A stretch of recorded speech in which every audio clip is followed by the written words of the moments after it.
one.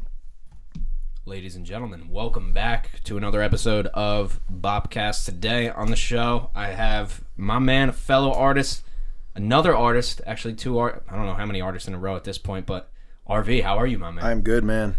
Glad to be another artist on this show. Let's go, man. You know, the thing, artists are very dynamic.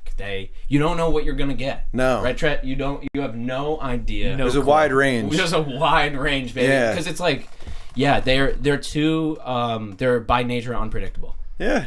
100%, you know? Yeah. That's just how it goes. If they're predictable, it's probably not going to be too much fun, their art. No, that's it. Well, there's a lot of copy and paste shit out there, dude. Yeah. It's for real, 100%. But, yeah, just want to definitely give quick context on who you are, what you do in terms of, you know, your art and what you're doing now. And you could kind of loop that into where you are right now. So, because I definitely want to touch on being in Los Angeles, you know, that move itself. But if you want to just give a quick gist of who you are, and then I would love for you to kind of dive into that. Cool. In terms of where you are right now, and then you know the deal. We'll just let it kind of do its thing. So I'm Aarvee. I'm an artist, songwriter, producer, do a little graphic design. I work in film production. I kind of just aspire to be in entertainment in general, put my hand and feet, limbs in anything I can, and then just see where it takes me. I love doing creative shit. So yeah, it's probably been about 8 years of like writing music and producing for like 5. And then so I ended up in LA just about 2 years ago. And that was kind of like, I was thinking about it for a while. I was kind of debating what I was going to do during COVID. I was living with my mom. It was like after college, and I was like, I gotta get out of the house. I gotta go somewhere. I'd been to LA. One of my friends, like best friends from first grade, he's like a cameraman, assistant camera, does all that, director, DP, wears a lot of hats. But he basically was living out there. I visited him. I liked it. I was like, it kind of just makes sense at the point I was at, because in LA, unlike New York, like if you have a few friends, like you can get some space, and like so everyone could kind of have like a studio room. You got a little bit more room. You got a backyard. You could grill and you could do all that. And if you're lucky, if you find the right apartment at the right time or right house at the right time. We actually had a LA move horror story on this podcast. Oh yeah? Yeah. How'd it go down for him? It just wasn't a room Ooh. there. So if you want to go to the Real Johnny Bravo or Kurt Heron podcast, you could go check that out. Great story. But yeah, it was really, everything was set up like online, and him and his boy were supposed to go live, and there wasn't a room there for him to live in, dude. But there was a room for his boy, so his boy set him up? No, I think they together were going to rent out the room or something like that. I'm not getting the details here, but there just wasn't, it was an advertisement for something that definitely just wasn't the real thing. Like they were like, oh, it's like a content house or whatever, and then they go and there's no actual place for them. Like these people were like, yeah, just wherever. And then, but I got to pay the security deposit. Gotcha. So it was one of those things. Yeah, I was lucky enough to find like a real spot. But it was, I mean, real spot is definitely being a little generous, because it was basically like an Airbnb that stopped renting because of COVID. So they converted it to be a rentable home. And so there was, just weird shit would kind of just be off, or like cabinets would just fall off randomly. But we made it work. We had like 6 people in a 5-bedroom for a bit. And then now I'm in a different, like, bigger spot, kind of like, it's called Burbank. It's like a little outside of LA. Yep. But a lot of studios there. A lot of the entertainment industries like around that area. Dude, you have a Comedy Store shirt on. I do. Do you frequent the Comedy Store? I don't frequent. Yeah. And I've been trying to go lately, but the lineups have been a little weaker than they were. Yeah. But like the first time I went was years ago, and I saw like David Spade, Sebastian Maniscalco, like there's more. I'm kind of forgetting everyone right now, but yeah, it was sick. All those guys that it had an era, and it will have another era. But I feel like it's just a little slow right now. But I also could be hating. There could be some good ass comics there. Dude. It's awesome. Yeah. Austin is all the comics moved to Austin. Yeah, there's good ass young comics in LA. Oh, there's good ass young comics. Yeah, everywhere. I have been like, me and my girl, what we do is whenever we go somewhere, we try to find a club. Yeah. Like, we love comedy. Yeah, you got to. And we love specials. We love going. I've seen Sebastian, Burt, everybody. I even saw Joe Rogan back in like 2015. Yeah. But I love comedy, man. Yeah. But I'll show you. You ever sit in the front row with your girl? Yeah. So I got roasted twice. I got roasted once where they said in Atlantic City, Kiss nightclub, just go. Like, don't even think about it. Those guys are killers, dude. Okay. And they're like, it was not good. I had a flannel on with like a just, you know, hat, regular baseball hat. They're like, what part of bumblefuck PA are you from? Yeah. You know? And it was just hilarious, man. And just roasted me. And then I went in, me and my girl and her coworker, who's a dude. And they're like, are you fucking both these guys? Or like, what's going on? So, but the problem with me is that I can just have a conversation with them. Yeah. So it's not really, like, I'm probably not a good person to talk to because then I'll just, like, I'm not nervous or anything. You want it to keep going. Yeah, like, people get caught up because they don't expect to be spoken to. Yeah, so I don't sit in the front. I let other people take that shit now. The last time I did that, I was with my girlfriend at the time. Like, she's a huge Bobby Lee fan. Like, I am as well. But she was like, we got to get here early. We got to sit down for Bobby Lee. And I was pumped, and, like, we're sitting there, and then he walks out, and he starts, like, asking every guy in the front row. He's like... I don't remember how it started, but it was something about, you know, who out of these guys is good at eating pussy, and like all these guys are just not raising their hand. And like he comes over to me, and I was like, you know, I'm not gonna like say I'm the best in the world, but I felt decent. You know, I was like, if this guy asked me if I'm good at eating pussy, I'm gonna say I'm all right. The reviews have been decent, so I raised my hand, and he just told me to kill myself. But you know, shout out Bobby Lee. It was funny. Dude, it was funny perfect. as fuck. That could not have gone better. Like he just told me to kill myself. That's pretty much all that was said. I love Bobby Lee. Yeah, me too. Like, you really have to understand like his style of humor. Like that's just how. Like, no, it was sick. No, that means it went good. Yeah, no, it went great. Yeah, exactly. Yeah, it went great. Yeah, but if you don't know Bobby Lee, you don't know. No, he's such a dude. He's and even Rogan said the other day, he's like, dude, Bobby's one of the best comedians ever. Yeah, I've loved him since I was a kid on Mad TV. He was so fucking funny. Before I even like knew his name, it was just like some of my favorite skits. Yep. And that show had a real chokehold for a good while. Hell yeah, there's so many. Like, I mean, when it was Real MTV, dude, Real MTV was fucking wild, bro. It was. That was even the channel. Like, I feel like I learned about sex from MTV, like the real world. Like, and it's just like the most distorted image. I just remember a guy being like, yeah, like all I need is 6 pumps, and me being like 10, being like, okay, like that's 2, it. 3, that's 4, that's all I need. That's all I'm gonna need.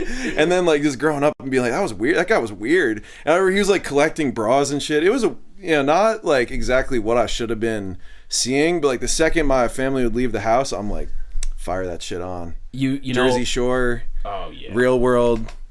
All that. Real shit. For me, it was you probably did it too, but throwing on, once my parents went to bed or whatever, and I could still like sneak in a little time, it was just Gabriel Iglesias on Comedy Central, Jeff Dunham on Comedy Central, like Robot Chicken. Yeah, Robot Chicken. Just classics, dude. But like just to see like Gabriel Iglesias, I'm like, I didn't even know what comedy was. You know? No. I'm like, what is this guy doing, man? And I just loved it since then. And now it's so cool to like, or I saw Mark Normand. And, Mark is, we're at the Stress Factory in New Brunswick. And my girl goes to the bathroom, because it was last summer, so it was still outdoor. Okay. My girl goes to the bathroom, and she comes back, and she's like, yeah, I saw Mark. He was going to the green room, and I was coming out of the bathroom, and he goes, hey, nice shoulders, Like, it's like, you can't love that shit, you know? Like she's not freaked out because she fucking loves him, but, I DM'd him, I asked him to do the podcast. He was like a sigh of not relief type of sigh. So, hey, but I'm in the DMs. It's coming up. I'm in the DMs. Hell yeah, he let you in. Yeah, he let me in the DMs. So, I don't know. That's a weird thing to try to, because I'm good, man. Like, I can sit down with anybody. Like, I'm not gonna be intimidated. Like, I'm good. Like, I just talk. But it's hard to get that, because it's like, how many requests do you think they get? Quite a few. Probably a lot. And you got to get them out to Jersey. And I'm also just a random guy in a fucking garage. Yeah. There's that too. Do you ever, if you got a big guest, would you go on the road for him? I've offered it to people before. Yeah, bigger guests. Yeah, definitely. It's more, they don't know who I am, and it's like dealing with an artist, and then there's a team, and I would 100%. Like, you know how it would work? It would work like a friend of a friend, or a friend of the podcast, or a guest would have like a famous person, and then they would set it up. You know what I'm saying? Somebody who's been on it before. Like, that would be the only way. So you're not just like cold emailing, like asking, hey, come I've on done through. it. Yeah, but it's it could work, but it's not as easy. No, and I have enough. I like doing it this way. Like, this is the type of conversation I'd like to have. So, you talk to Rob or something like that. Like, I'm not gonna make my ask to him until it's the one thing in my life that I need him. Like, I'm in the DMs, I'm good. Like, I can hit him, but I'm not gonna do it. Like, I can be like, hey, do you want to come on the podcast, dude? It's gonna get 10 times the amount of views that I normally get, but it's not gonna move. It's not gonna do much. But if you had the moment and it was like the momentum was right, it might be the time. Yeah, but it's also just like this podcast is just more of I'm not that picky. Like, it's weird. I have my own, like, I'm picky, but I couldn't tell you why I don't want to have somebody on. Like, it's just like I don't want to have it. I feel that, but. And it's tough because you could be like kind of friends with them, but just be like, I don't know if I can do it 2 hours. It's not about the person, too. It's about the ability for them to have a conversation. So if I sense anything that I can't have a conversation with this person, or it happens with artists a lot, where it's like their music is crazy and then they can't talk about their music, or like or they're just they can't put it together. Yeah. And that's fine, but I really try to have like a sense. I feel like I have a good sense, but not all. It's all different. Like, some artists, I don't want them to say too much. Like, you know what I mean? Like, if like, keep up a little mystique. I could fuck with that with some artists. Some artists I want to know everything. I don't know, and I can't even really say why I want that for one artist versus another. But sometimes it's kind of nice to almost know nothing about their process or about them, and then just let the art speak. So but that doesn't really make for the best interview. Well, you never know, because I don't ask artists to perform. Like, if they want to do something, they can. It's not the show. Like, I don't make that a thing. And there's a great show in New Jersey called The Wolf's Den. They do this crazy, like, they have like a studio type of area, and it looks like if you've ever seen those videos, I forget what it's called, it's slipping my mind, where the mic comes down from the colors? Yeah, colors. It's like that type of vibe. Got you. And they have that, like, that's their thing, dude. Yeah. And for me, I'm more like, hey, if we're gonna do it with just talking, then we'll see where we can get with talking. Yeah. If you want to perform, cool, but I'm not gonna ask. Yeah. So that's kind of how but then because these other podcasts do it so well, if I do that, it'll be a different podcast. It'll be dedicated to that. But hell yeah. That's how it goes. Yeah. But so you made this move to LA, you figure, all right, this makes sense for me. I like it here. And so did you know these people who you're moving in I did. To? Okay. Yeah, I live with, like, basically my best friends. Oh, good. Yeah. And so you guys, this was like a collective thing, though? Like, they were all... We talked about it for a while. Got it. Yeah. Got it. So, like, everyone that I live with is, like, 90% of them or whatever, like, 4 out of 5 people in the Houseman right now are, like, produce or are in music somehow. And then my one friend, Max, like, he's, videographer and works in film. And then I've just been working in film as, like, my day job too. So it's been interesting. You went to school for that too? I did not. I studied cognitive science in school. Oh. So I went to Delaware. I was studying business, but I always was, like, more like a science kid. And I was like, I just wasn't feeling business. Like, I'm interested in it, but I hated my classes. And I was like, okay, I'm going to switch this up. So I switched cognitive science, did, like, all right, graduated, did all that. But by the time I graduated, just talking to my professors and stuff, like, they're like, yeah, if you want to, like, do this, you got to go to grad school, and it's going to be like this research hall. And research is just getting to a point where it's like they only want things that give results, which is just bad science. So I was kind of like, this is a little discouraging and sad. I think I'm going to chase my dream, like, in music for a bit. And then, like, I could come back if I want and go back to school. But I don't know. I don't love school that much, to be completely frank. Dude, to quote Cody Johnson right now, who's a country singer, is the dream won't chase itself. No. You just got to do it. You realize where you are in life. Yeah. Most people don't know where they are because it's hard to zoom out. Yeah. I feel like luckily I realized it. Mm-hmm. And it's just like, it doesn't happen as quick as you think, but it's like, as long as you know you're making some steps, you could sleep at night. Dude, you feel good about it. You want some Gary Vee, bro? Yeah. You really turned it up. I fucking love the Gary Vee impersonators. Dude, I follow the one guy, Nemaz, his name is, dude, he's a Canadian guy. Oh my God.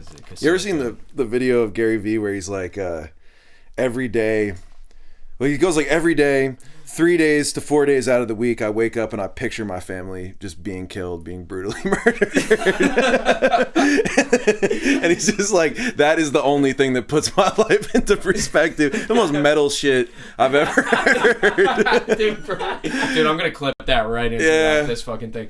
Dude, yeah, and it's actually, I don't know if it's the same one, but there's another one where he's telling the lady to do that. Yeah. And she's not fucking... Yeah, I'm not doing that. That's so sad, dude. I'm not waking up and just picturing picturing my mom dying every day. Oh my God. I get it. Yeah, you'd be thankful that your mom's alive. Yeah. But what are you doing? Dude, what are you doing to the upstairs? Dude, Gary Vee exists so you don't have to do that. Yeah. The other funny thing about Gary Vee, respect his hustle, but just like I've watched compilations of him just repeatedly being like, you gotta eat shit, and once you're done eating shit, just eat some more shit. But it's a hilarious metaphor. It is, because he's just, no, just because we were on the dreams thing, it's like it's such a cliche now of just like people just watching Gary Vee videos and then starting some fucking business. Oh wait, that's what I did. Yeah, but I fucking met him in person. How was he? Was he a cool guy? Fucking chillest guy ever. Dude, I talked to his dad for like 20 minutes. Did he give you a V friend?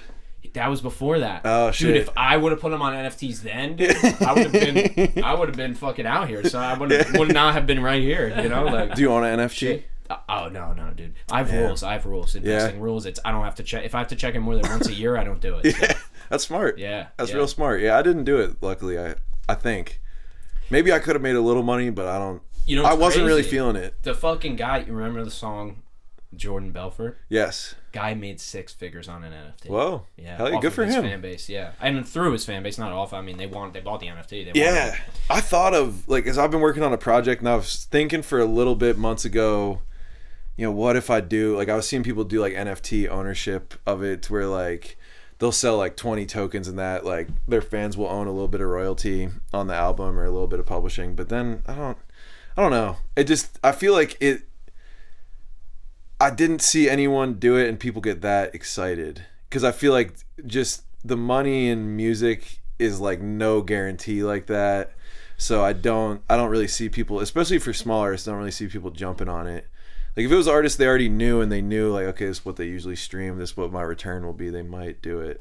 That's the people that did it. Who go, okay, I have 100,000 listeners, X amount, or you could just kind of do the math and know how much money you're gonna make. But I don't think for anybody that has an audience less than tens and hundreds of thousands of people could even do it where it's worth it for them or the audience, because it's just you don't really have enough buy-in yet. And even it's we know that we can blow up. We know that it's circumstance, luck. We can do some more marketing, whatever. We understand the talent that we have. But and other people believe in it, but it's that NFT kind of realm was, I could understand people being skeptical. Even of myself, because I just know artists, everyone's met.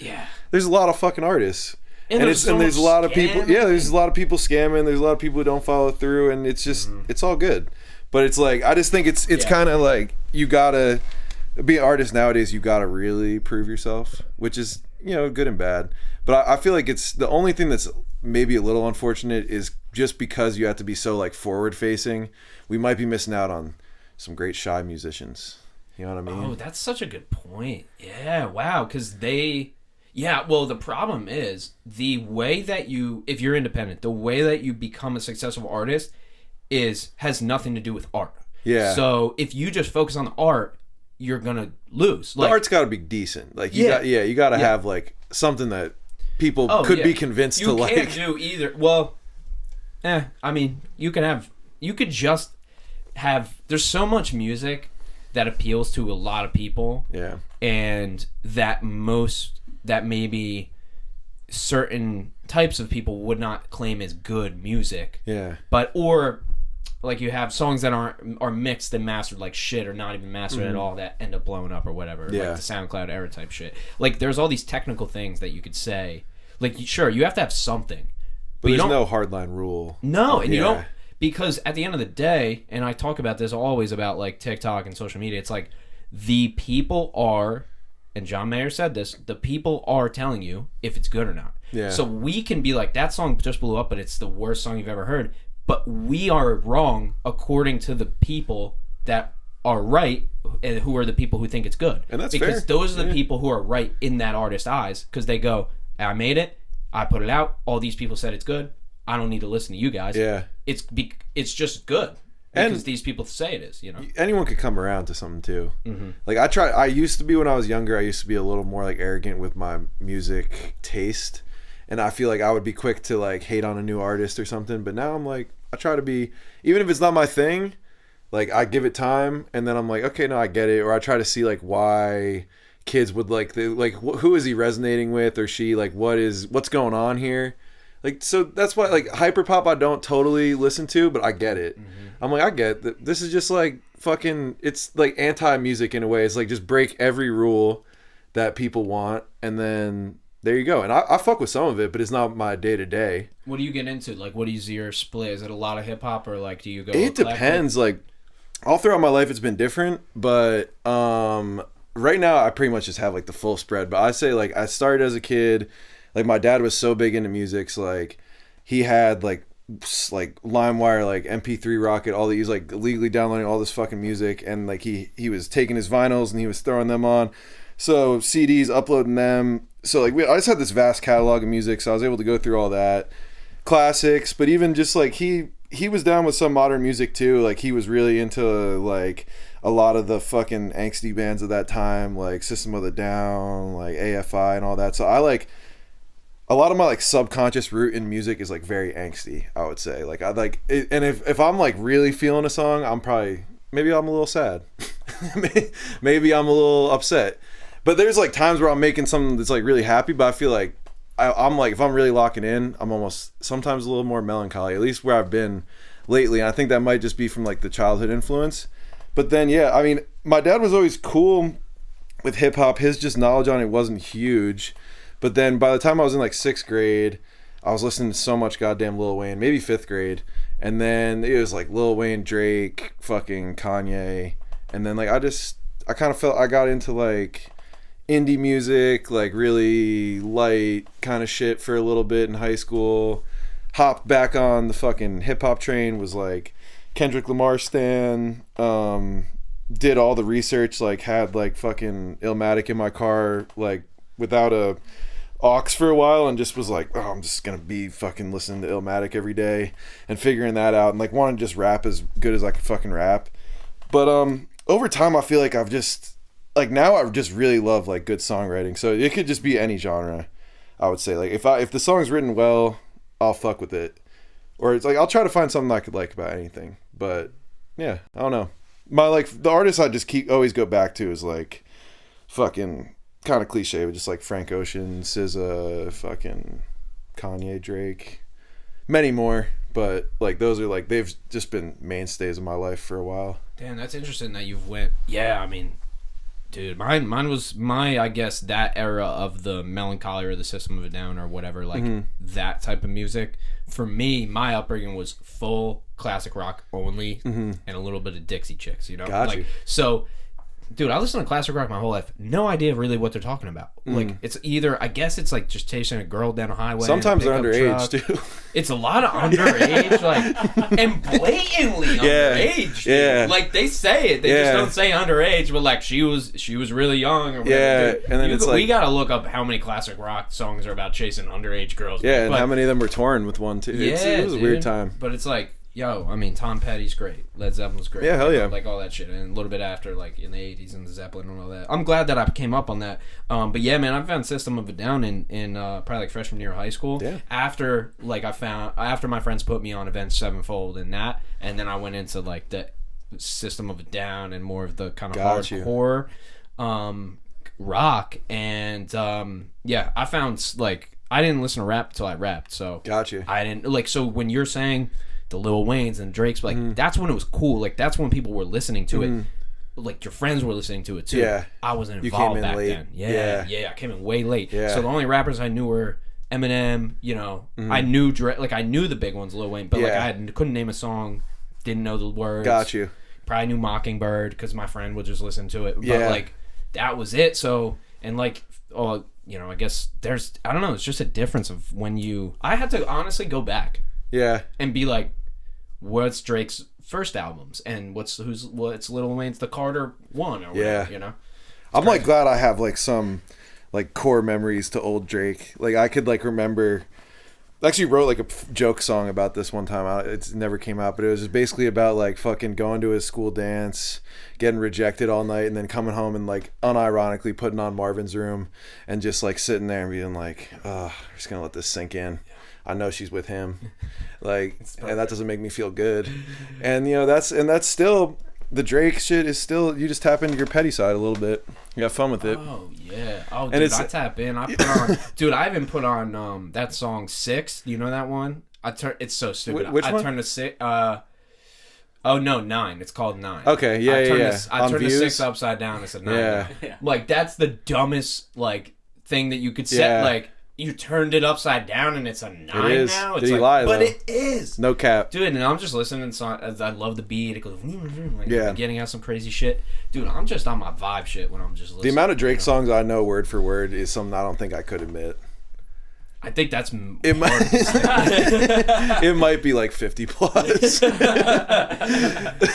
All right, Aarvee, we're gonna bring in the Drake karaoke. Let's Like literally to the point where like one time I had a dream where I was opening up for Drake and like the crowd started to get upset and I just started performing Drake songs and I was like, I was fine. I was performing deep cuts, like, and I was fine. Doing Drake better than Drake. Yeah, I think he did well. I don't know if I saw him in the dream, but then it was a fucking great dream. I will say overall. Dude, if we could do a quick life swap and just go in that body and just start doing those songs, dude, imagine any pure Drake fan would just fucking be fun. Yeah, be a good amount of fun. Dude, he could have clones doing his shows 100 like MF Doom shit. He definitely could. Yeah.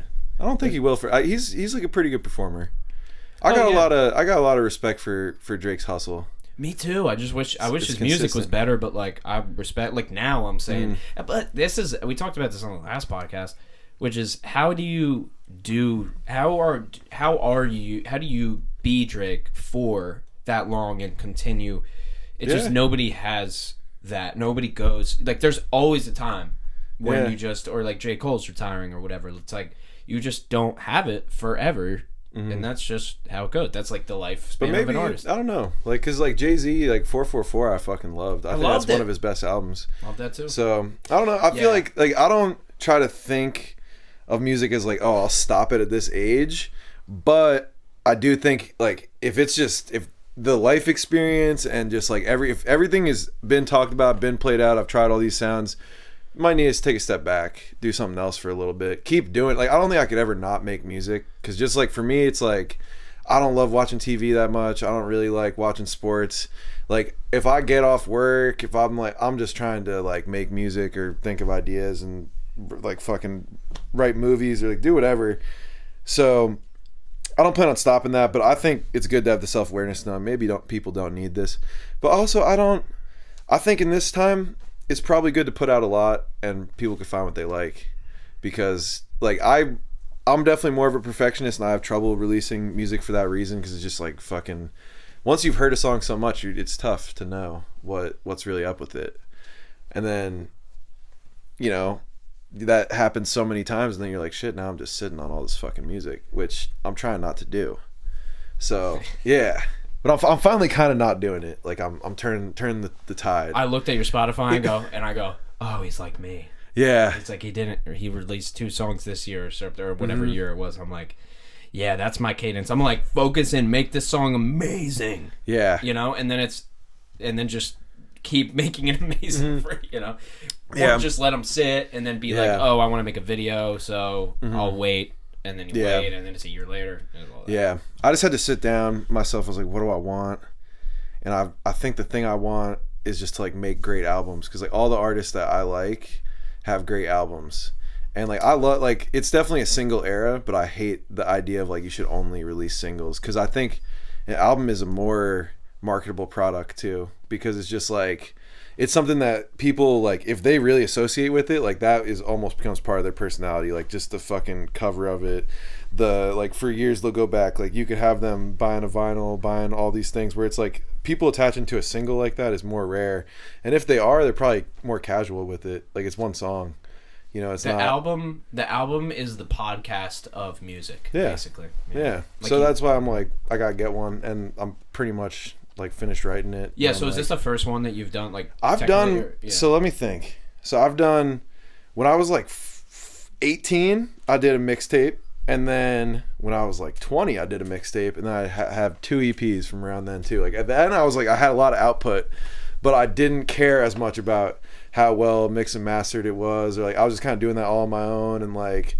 fucking I was on ADD meds, so I was just like, we can go forever. And then So yeah, like, but that was that era of my life, and then now I'm kind of just more like I'm down to. I know if I don't have it on that song in that moment, it's like if the second verse isn't there, I'm not gonna fucking like. I'll write, but if I know it's some bullshit, we're coming back to it. Not letting that happen.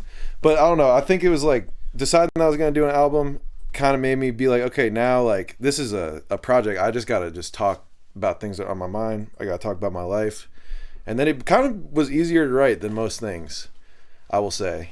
In terms of because you weren't focused on what you were writing about, other than your life in that time. Yeah. So it was easy just to write about that. Or what people want. I was not really thinking, like, and all the songs are pretty, like, I think one of my strengths is definitely, like, I know how to, like, write to good, like, pop song structure. So it's like they're marketable, but it's like I wasn't like, oh fuck, I need one for this group of people or this. I'm just like, this is me in this time. I hope people like it, but take it or leave it. I got a lot more music. This will be out, and then I'll keep dropping. Like that's kind of my idea, because it's just like I know that like this project like kind of encapsulates how I feel in this time. So it's like even if it's not like fucking making the charts or whatever, it's still like I think people will be able to look back on it and be like, okay, yeah, that I get that, and that was like a solid ass entry in his career, and like I think I'll be proud of it, because like I've made full projects before and just not released them, like had the whole thing, 10 tracks, whatever, just not. I feel like that might have been the right move in certain times. I don't think it was my best work. Yeah, there's that too, where it's like just release it, or I can make this better, ditch it entirely.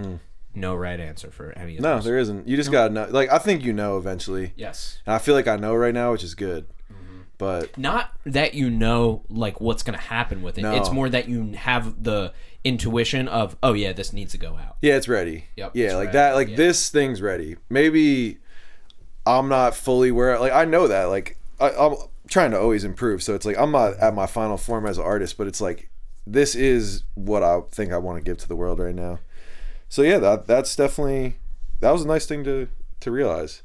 And now I'm just buttoning this thing up, which is like the hardest part, low key, but dude, it's so tough, man. We got it written, so hey, there you go. Yeah. I want to come back to the album, but I definitely want to keep going on like how you got to. I know a lot of people went to LA and came back like really fast. Yeah. Because of, it's not New York, but I know it can be tough to survive there. It is tough. I mean, if everybody's going there for the same thing and just a different version of the same thing, then that's tough. I mean, it's gonna be even 10 times more cutthroat.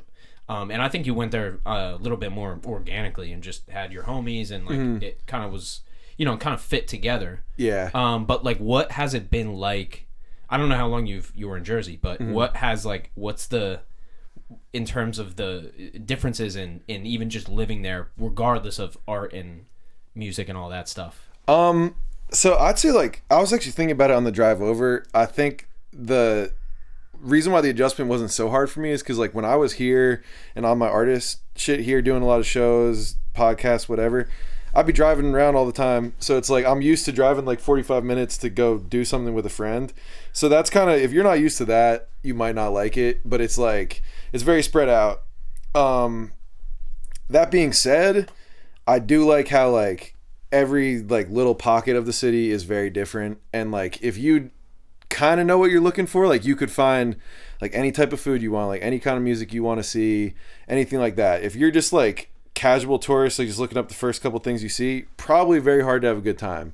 Like it took me like a while to kind of like figure out where do I want to hang out, who do I want to hang out with, like what am I doing, where am I gonna fucking see a movie, and like, but then it's like shit starts to kind of fall in line and you're like, damn, this place has got a lot to offer. Like there's just little things I loved right away. Like the nature's fucking beautiful, the weather's beautiful. You like just have access to a lot of people who are just very serious about their art, which is like you say, like it's, there's so many people trying to make it, but I think it's like I don't really feel like I'm competing with them over for like territory there, because it's like everyone's just on the internet. So it's like if I could just meet people that are doing what I'm doing and serious about it, that's good. Like no matter what, like I don't really feel the pressure of that, because I'm also a pretty patient guy in that sense. Like I'm not I feel like you can't really rush that type of moment. It's just like things fall in line when it's meant to be. not even on like a very spiritual level, but it's like you just kind of like almost collect little fucking cards. Like, you know this guy, and then once your stack is big enough and everything's worked out, it might happen. Yeah, you know? I always like asking that because everybody also, like, somebody else could go there and have such a different experience. Yeah. You know? So yeah, that's just living somewhere just that's not where you're used to. You don't know the beauty of the place isn't in the most well-known spots, you know. No. Like, it's in those spots that are like the hole in the wall dive bar, or, meet the locals. Like, I think it's like, especially in LA, like, there's the locals get really mad because, you know, transplants will come in and then just like shit on the place, but it's like you're shitting on like the things about it that are almost problems that were made by transplants. So it's like, and like, you're like, oh, people are so fucking fake, but it's like you're trying to like work your way up in the influencer game or something. It's like, that's like, just know what you signed up for.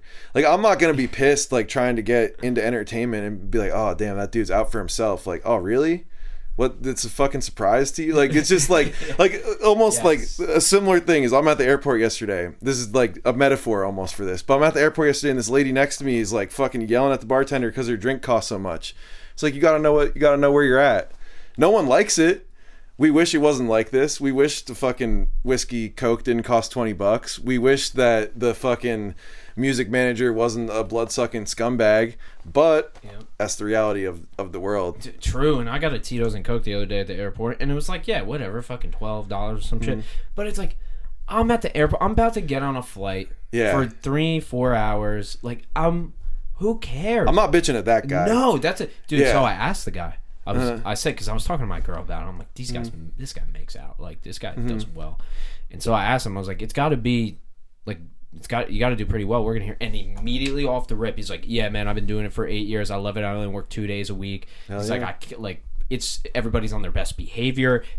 I make way more money than a regular bar, and like, he's literally ready for that question to just go off on the benefits of working there. And if that how can you be mad? And also, they don't control the prices. I mean, I was at like a Fridays or something, you know. But yeah, it's amazing that setting for people. Just know they don't. You should just know. You should know what to expect a little bit. And it does kind of suck. It can be. Like, any entertainment industry could be hard to find genuine people in. That's definitely. I think a lot of industries though, but yeah, especially, I don't know. Entertainment also has the fame attached, so everything's exemplified. Like, if something's bad, it's everybody knows about it. You don't know if something's bad in the construction rental business. No, because nobody cares about that. Like, in terms of the general these are like public. Well known. It's I mean, but it's literally just you're gonna encounter those problems with your boss at a fucking restaurant, or your manager. Like, there's it's human shit. But I don't know, like, do you think it's human shit, or do you think it's like the systems we've set up and make people act like that?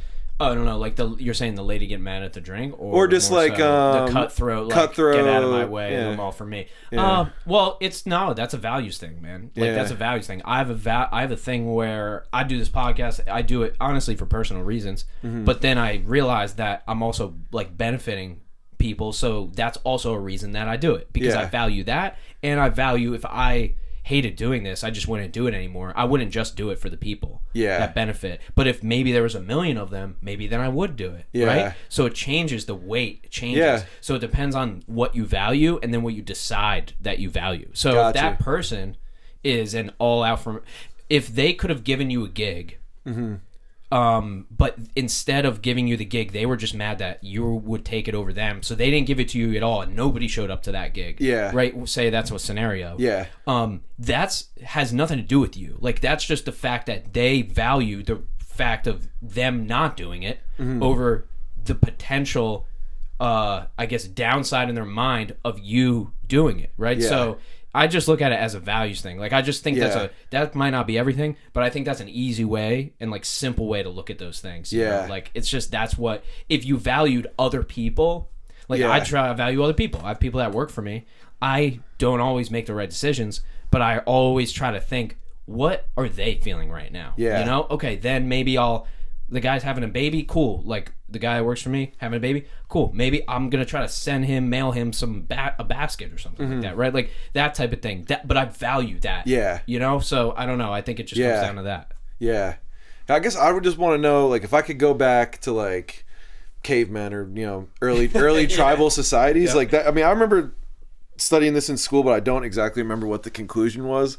But it's just like, where did the line of like greed and like hoarding and shit almost come in? Because it's like, for a while there, in a little tribe, like you're probably sharing all the food because that's like the only way for everyone to succeed. Like you kind of need everyone to live, do this job, and like, but now it's like we all live such individual lives, like we don't almost like see the utility in just like anyone we meet. And then also just because like everything has like a monetary value, like we're like running equations in our head, like what is this thing worth it to do? Is this a way to use my time? But it's like, yeah, I do wonder how like we almost naturally operate in that way. This is all new though. That's the thing. Yeah. If you were thousands of years ago and then beyond that or before that, you would never know over a few hundred people. Yeah. Like even probably hundreds of years ago, it would be so rare. Like if you were the president, you would probably meet thousands of people, right? But that was the only person. Now, and this is like a law. There's I forget what the law is called, but it's the fact of you can only hold so many people in your head, right? So I think that's a massive effect because the tribalism used to be small tribalism. It used to be your family, your friends, your circle, and your church and your community. That's it. Yeah. Your community, you probably knew most of the people, but you probably didn't even know all of them, right?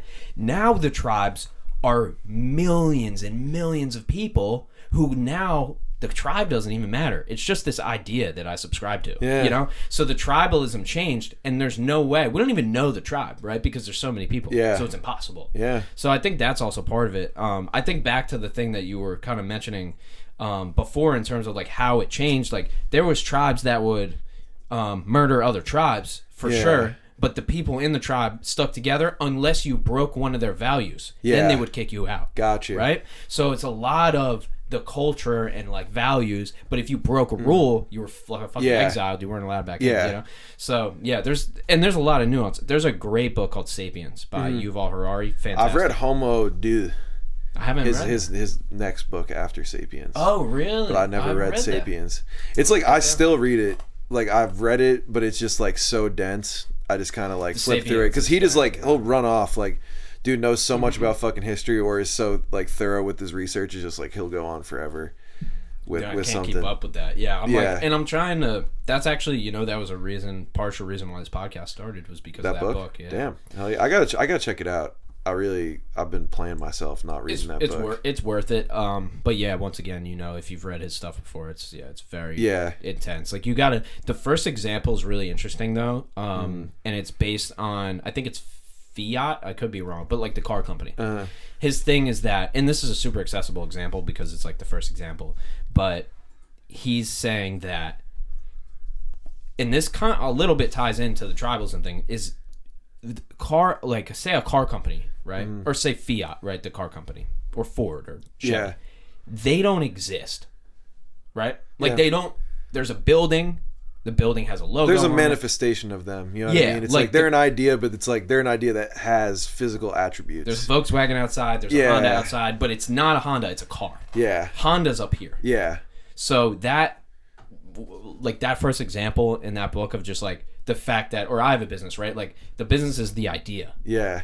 And then people believe in that idea and then start to fit themselves into it. But yeah, it's just amazing that we have like the things that we can't touch, really, like there's no way we can. Sure, you can touch the car, but before you can't touch. Yeah. So it's. But yet legally in our country, they got as many rights as a person.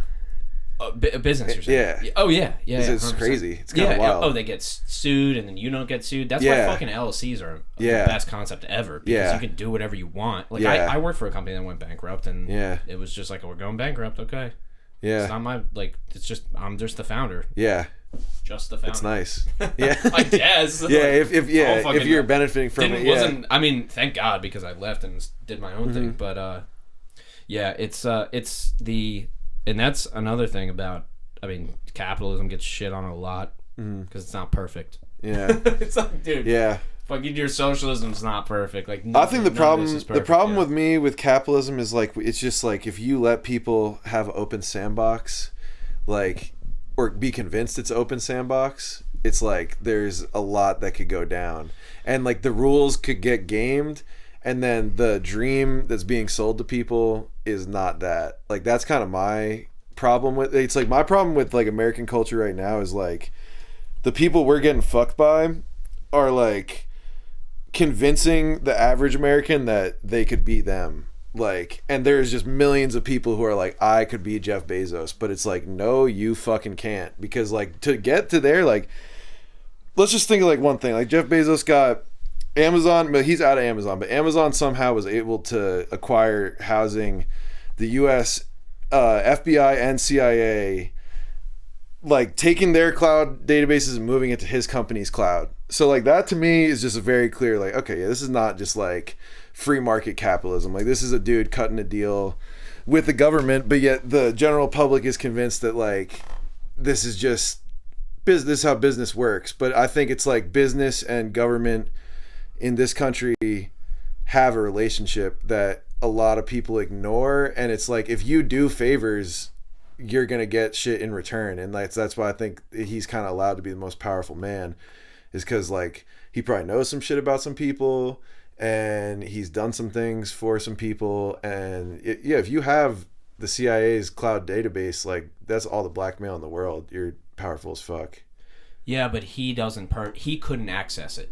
But just like that, his corporation owns it. Like, even if he's never looked at one thing, it's just housing that is like you have the, you know. I get it, but none of us really understand that.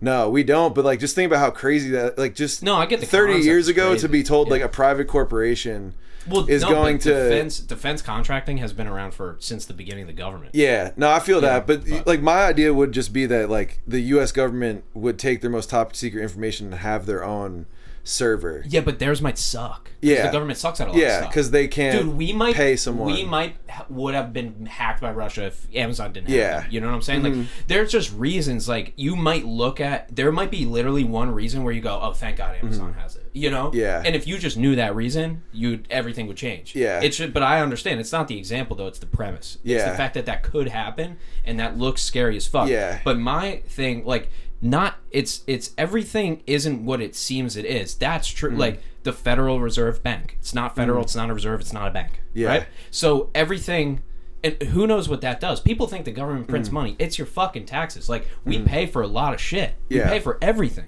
Like, the government doesn't just have money. Like, we pay for that money, and then they go, it's government spending.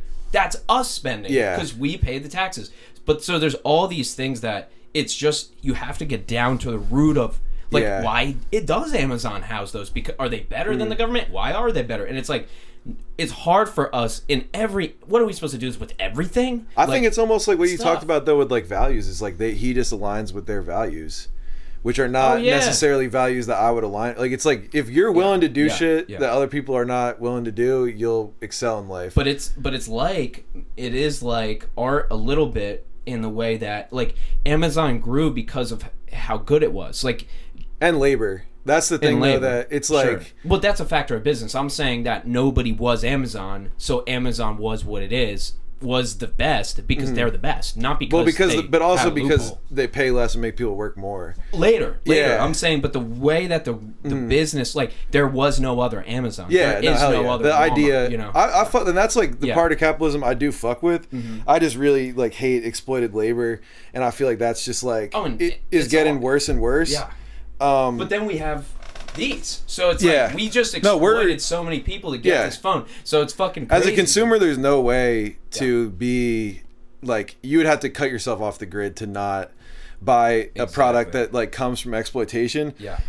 My thing is just like, in the US, I think there's some things we could, you know, like, we got voices, and like, especially just like as workers, you're powerful as fuck. You don't work, nothing happens. Dude, I'm fucked if nobody else works on my shit, dude. You're my like, and that's like, and everyone, I can't do it all. And you feel weak as like, if you're working at a big ass place, you feel weak, but it's literally just like, you know, talk to the people around you. Like, that's the one thing I do like about the film industry, is like, over time, most departments in it like have been able to unionize and like get like a pretty fair thing going on, especially in an industry that's like notoriously very dangerous, very like overwork you. And like I work in production, that's like a department that unfortunately like has not really seen like a significant union. So it's like you could still have a week, like I could have weeks where I work like 65 hours and like I'm not getting weekly OT, so it's like I'm only getting OT daily over the amount of time that I agreed upon. So there's like things that you just think are like universal laws of labor, but they're just not. And like that's kind of like, that's why I feel like on like the political spectrum of like my ideal society, like I would kind of fall somewhere between capitalism and socialism, because I just feel like it's like you having the game gives people some purpose and definitely like allows people to innovate and like find what they really want to do with their life. But if you let the game go too unregulated, it just always turns into like fucking a contest who can have the most money. And just the things that make me nervous now is like I just think whoever powers that be, very wealthy people are like trying to starve out the middle and lower classes. Like it's like, you know, gas fucking doubled in a month and the markup was 8% on their end. Yeah. So it's like that's just like, and that's not affecting the ultra wealthy. Or yeah, there's so many where you see the what is it? Yeah, like the cost goes up and then the margin goes up, like doubles. Or something. And you're like, whoa, dude, like wait, that I don't think should be allowed. That as a that's the thing though. That's the problem. That's like rent control, right? Yeah. If the rents go up too high, there's rent control. Yeah. They tell that business, we're fucking you. Yeah. Or we're just making sure you don't do this because people can't even survive. Mm-hmm. We can take that. We already do socialism. Fire department, police department. We already do socialism light.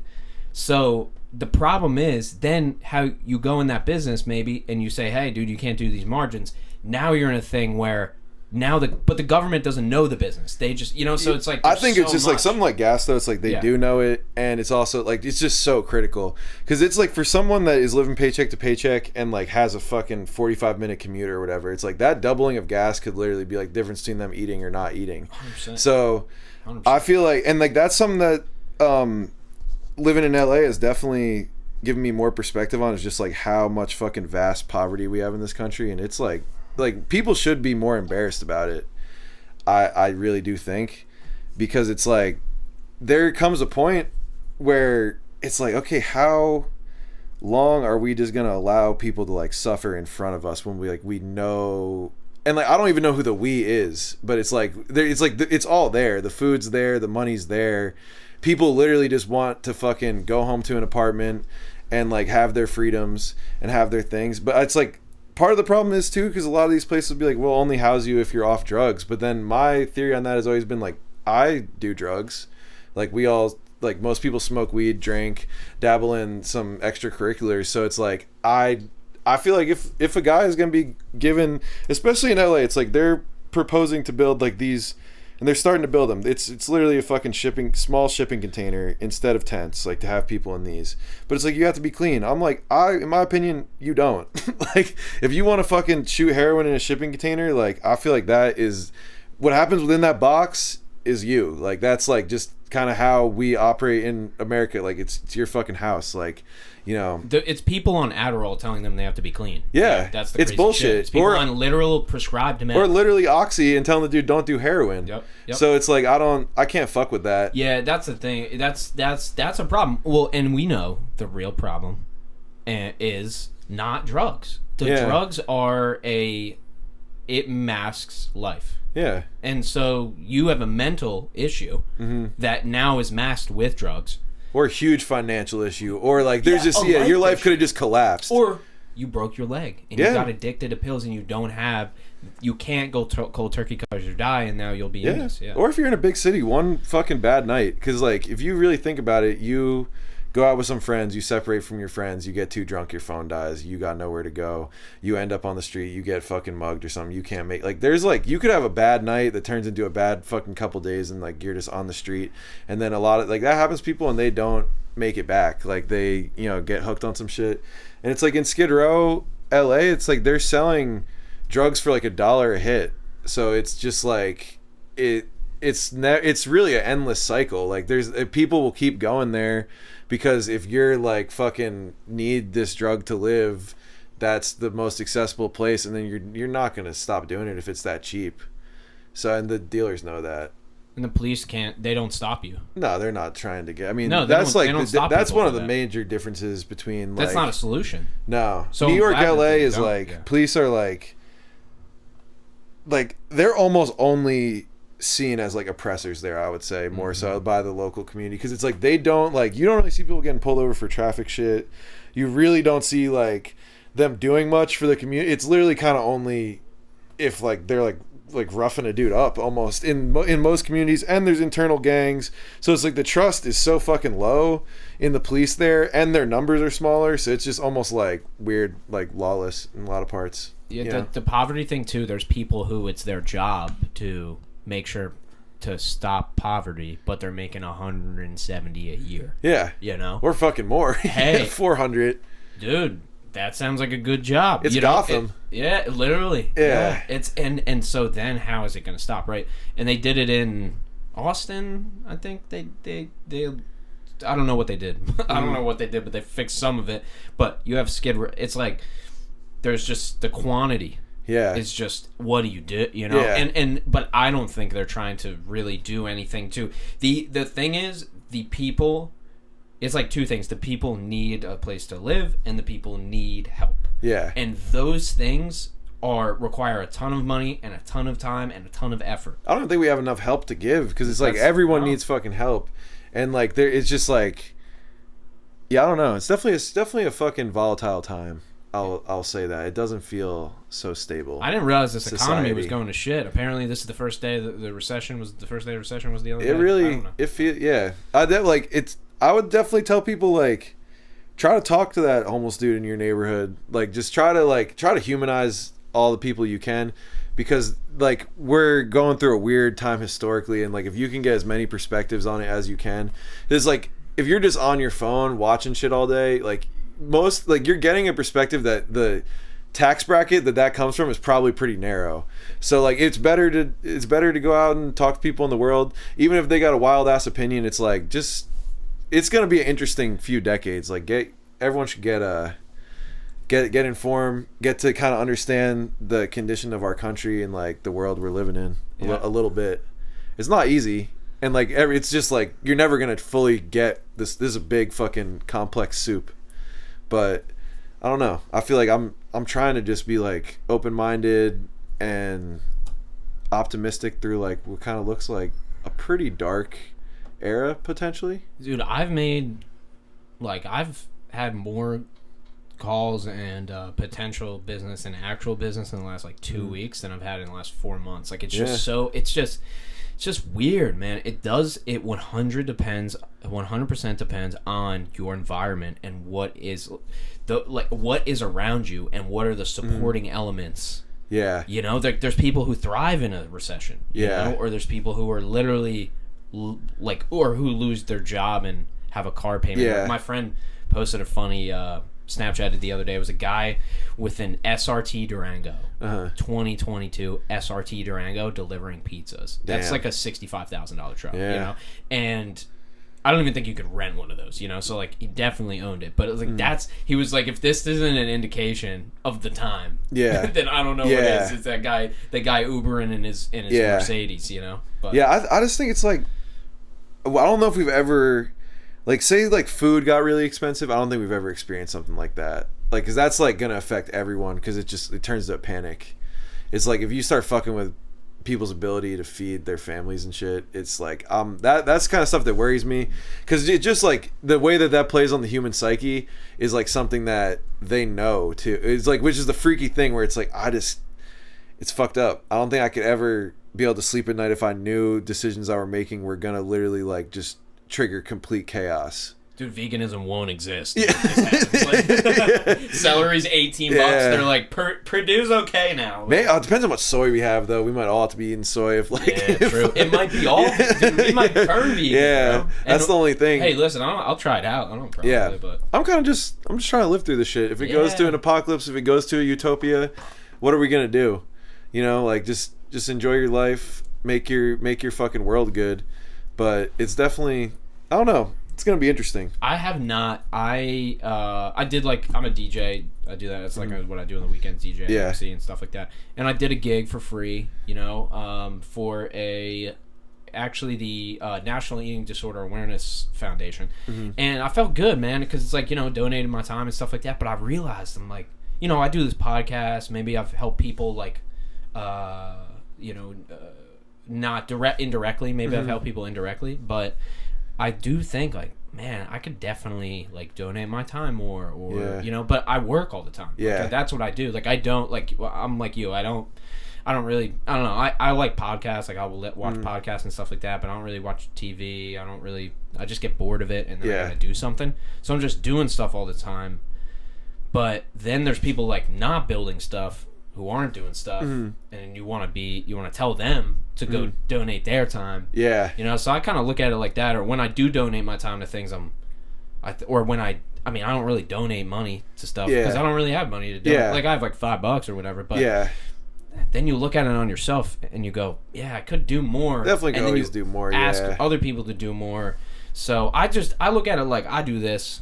Yeah, this is what I do. I think it's sometimes a contribution, but it's tough because we can all do more, but then you're in a recession. You can't do more. You gotta survive. You gotta keep working. You got fucking family to... where. That's why when people say, "Fuck Bill Gates," bro, I'm like, do you know how much the Bill and Melinda Gates Foundation has donated and done? It's like they've donated 400 million times more than you'll ever make. Yeah, so. I just think it's natural for people to be like suspect of people that they like. You can't understand that type of wealth, so it's like you're not like you're just average guy. Probably a good idea. Don't trust that guy because say like back in the day before we had the internet or something, Bill Gates rolls into your town with a proposition. It's probably not the guy you want to be hearing from. He's probably about to buy out your town. Yeah, right. So it's like I get it's just like almost like a natural thing to be skeptical. But yeah, like there's definitely good that could still be done by people like that. A lot of money can be moved. I don't know. Charity is definitely something that susses me out a little bit because it's like I would want to always know that my money is going to the spot, and you never really do. But it's still I feel like time, like you said, like time's probably the most valuable thing we have to like donate. I mean, even like I said, like listening to people is not the worst way to donate your time too. Because people got shit they want to get off their minds. And, like, even if it's funny, if it's sad, if it's fucking boring, it's like, hey, that you probably made their day a little better and you learned a little something just about, like, perspective on life. So, I don't know. I fuck with that. One of my favorite things to do is just chopping it up with random people. Yeah. But I'm naturally inclined to that. I just like that. I love strangers. Yeah, man. I see, like, I give the guys in Trenton money all the time because I go through Trenton a lot. I always throw them bills. Yeah. So there's that. Or I just see people, man. I just, like, it's like make a comment about something that's happening, and just see where the conversation goes. Or I'm on the boardwalk and somebody just hears something I do. All right, cool. Let's have a conversation. Yeah, man. I don't know. And I went to Texas twice, and I will say, just the people, they just talk to you there. Yeah. It's not like this mentality of like get your shit and get out of my way. Most places that aren't New York, New Jersey, people talk to you a little more, I feel like. Yeah, I didn't know that. Yeah, either did I really. And they fucked with us because we're like, me and my girl like love talking to people. Yeah. And so she's not even as outgoing as I am, but we can bullshit with people really well. Yeah. So then we start talking to them and they're like, oh, where are you guys from? Oh, we're from Jersey. Oh, you guys are cool. Like, we're not from Cali, so they don't, because if you say you're from Cali, they're like, no. Yeah, they hate it. Home, but so they don't get a lot of Jersey people. So if we're, you know what I realized too? We're probably one of their first impressions of Jersey. Yeah, so if we're cool, that's good. Yeah. Like, I'm doing all right for you. There you guys. go. Yeah, looking out for the state. Yeah, yeah, trying. But. Yeah, there you go. Yeah, I mean, it's definitely the Jersey people, especially like these, like where you're from, where like I grew up, is like not what people like. It's not how Jersey is like portrayed in movies and shit. It's very rural and different. So it's like people usually don't even know about that. So it's definitely interesting to be like, okay, yeah, this is a side of New Jersey you probably never seen. It's green. PA, basically. Yeah, basically PA. Yeah, essentially. Yeah, PA overflow over here. Yeah. Dude, it's just the river. That's the only thing. Like, holy this shit. is basically Pennsylvania, but the river is what separates. So you're like a couple miles? Oh yeah, river's right down the road. Yeah, Damn. yeah, a couple miles. That's it, man. What town's over there? So this is Holland Township that we're in now, and then that backs up to Upper Black Eddy, Pennsylvania, which is next to Easton. Got you. Oh, I fucking love Easton. Yeah, I haven't there's been there a ton forever. of shit to do there, and Yeah. no, it's not. I mean, there's so many cool river towns. That used to be the spot. They'd sell you a bong when you were like 16, Oh. and it was legal. But it would be like you would go in, and the dude, Utopia. Utopia, and the Yeah. dude would be like, "Hey, gentlemen," and Same guy. yeah, so you know the guy, Yeah. and then he would be like, so you'd be like, "Oh, what's up?" And then he'd be like, "Oh, you're 16," and then if you just have a boy who's 18, you could get the bong. Yep. It was great. So I got, but I probably broke like 3 of those too. Oh, I But broke shout all out, of them, man. yeah. But they were all like he would say they were handcrafted. I had my suspicions. Probably Alibaba bongs. Dude, that was But, a baba. yeah. There were a couple of babas in there. Yeah. Dude, I had the roars. Did you get a roar? Man, Oh yeah. yeah. The roar was a rip. Yeah. Dude. Yeah. I actually, You love a good bong? that piece over there is a Utopia? Is a Utopia $55 guy. Like, Damn. Like just I'm not one of those guys because I'll break it, so I Yeah. don't buy expensive stuff. I've had my current bong for like 2 years. I think it helps that it's like this fucking big. Yeah. It's Or just you get like the borosilicate glass. That's yeah. But if Good I shit. buy it big enough, I don't move it around that much. Mm-hmm. If it's small, like my brother's bong, like the other night or like last night, I had a late flight. I'm like, hey man, can you just like please, just I know you'd be asleep, just leave the bong somewhere for me. I immediately almost broke it. I was like, yeah, that would have been shitty. I never want to break someone else's bong. Dude, I was in my apartment. I had one roommate, and he wasn't there. Hey, use his bong. Use the bong. Yeah. Dude, the bowl I was cleaning her out, and my girl was in the living room. I'm in the kitchen. I broke this shit, and dude, like she was like, I was scared. You know, because like I was pitting, like, dude, I'm not fucking hitting anybody. Like, I'm not gonna do that type of shit. But I will get enraged. Like, That'd I do be crazy have a rage if you were the type of dude to just break your roommate's bong. dude. Imagine it's like, yo, I'm tired of you, broken, dog. Let's just Yeah. dude, it's so funny. Clean though. the dishes, bitch. Yeah, motherfucker, you owe me. Yeah. Dude, yeah, but I got so mad, man. I got so mad. That was when I had to realize, like, dude, I gotta kind of dial this down a little bit. I can't just get so, because I get mad about small things. I don't get mad about big things, really. Yeah. Big things don't piss me off. I kind of instantly accept it. Are you have road rage? You got bad road rage? You know, I have really tried to use my meditation tactics. Nice. Dude, if I now, not all the time, I do get a rage, but most of the time now, I'm just like, dude, I'm in a car. Yeah. Like, I try to go to that mindset of, like, there's nothing, all I can do is control this car right now. Yeah. You know? I've somehow become. My dad was such a crazy like road rage guy, and then like I remember when I was like 17, like the first couple times something happened, I was like, race up, fuck you, like went the full way, and then I was like, oh nope, we're not doing that, we're not dying on the road. So now I'm just like, really, someone could do so much. I might like say something under my breath, but I don't even really let it affect my mood because you just gotta keep it fucking pushing. You got your own safety to care about. Just keep it pushing. I've seen some shit on the road in LA where I was like, okay, if that happened to me, like just wild ass hit and runs where I'm like, that would definitely probably bring me to a rage. But yeah. Also, shit gets real. You don't know who knows jujitsu. Like, oh, I don't fight. I don't fight. Like, dude, I don't. I fought, but it was dumb. It was childish. It was like shit I did when I was a kid. But I feel like as a young man, something in you, maybe it was shit happening in my life at the time, but I just think there's something in you that wants to fight. Especially dude, when you don't really know what it means to fight. Dude, I'm walking and I'm like, I'm ready, bitch. Yeah. And like, I'm in a fucking. I've never fought before in my life, but I'm like, I'm fucking. Anybody could come at me, bro. I'll fuck them up. You know. You ever lost a fight? Dude, I've never been in. A Oh fight, shit. At all. I've been like, in like a Not couple. even a kid I've like shit. lost. Well, that's gotta be a hit. I've never like really won, but I've also I've like lost once where my nose was broken, and I was like a kid. I was like, this is not really my thing. Like a battle wound there, yeah. Yeah, and then like one of my friends. What was it about? Do you know? It was about like I hated this guy. I didn't hate him, but he would just like he was older than me, and he would kind of like always like hit on my girlfriend at the time and was like snarky about it. And I remember I was just at this party. And I was really drunk, and I'm probably still I'm definitely still in high school at this time. He might not be.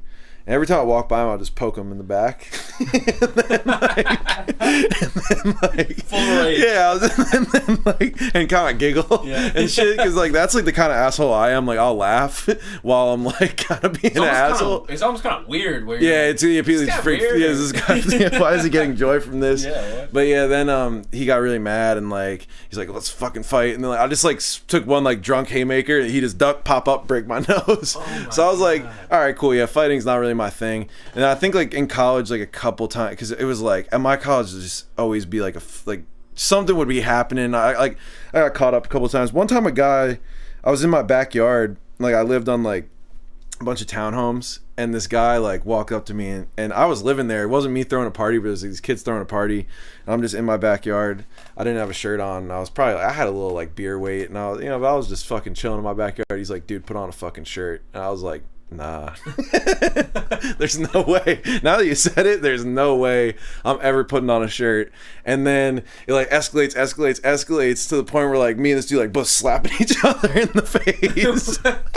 And then but that was like, I don't know, like in my high school, fighting was such a big thing.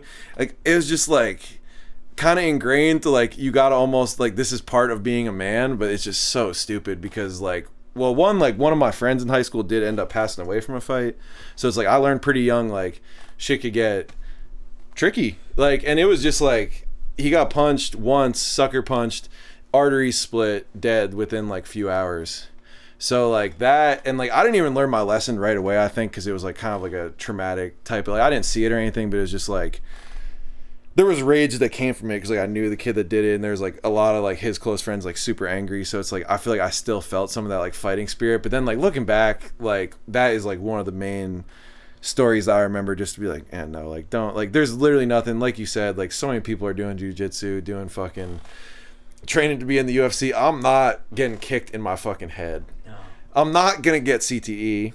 I didn't play football that long. I just like, I think I can avoid it. I've had like 2 concussions. So it's like, dude, why? I'm fucked up enough in my head. Yeah, why test yourself at a bar or just out? But that's just the thing though.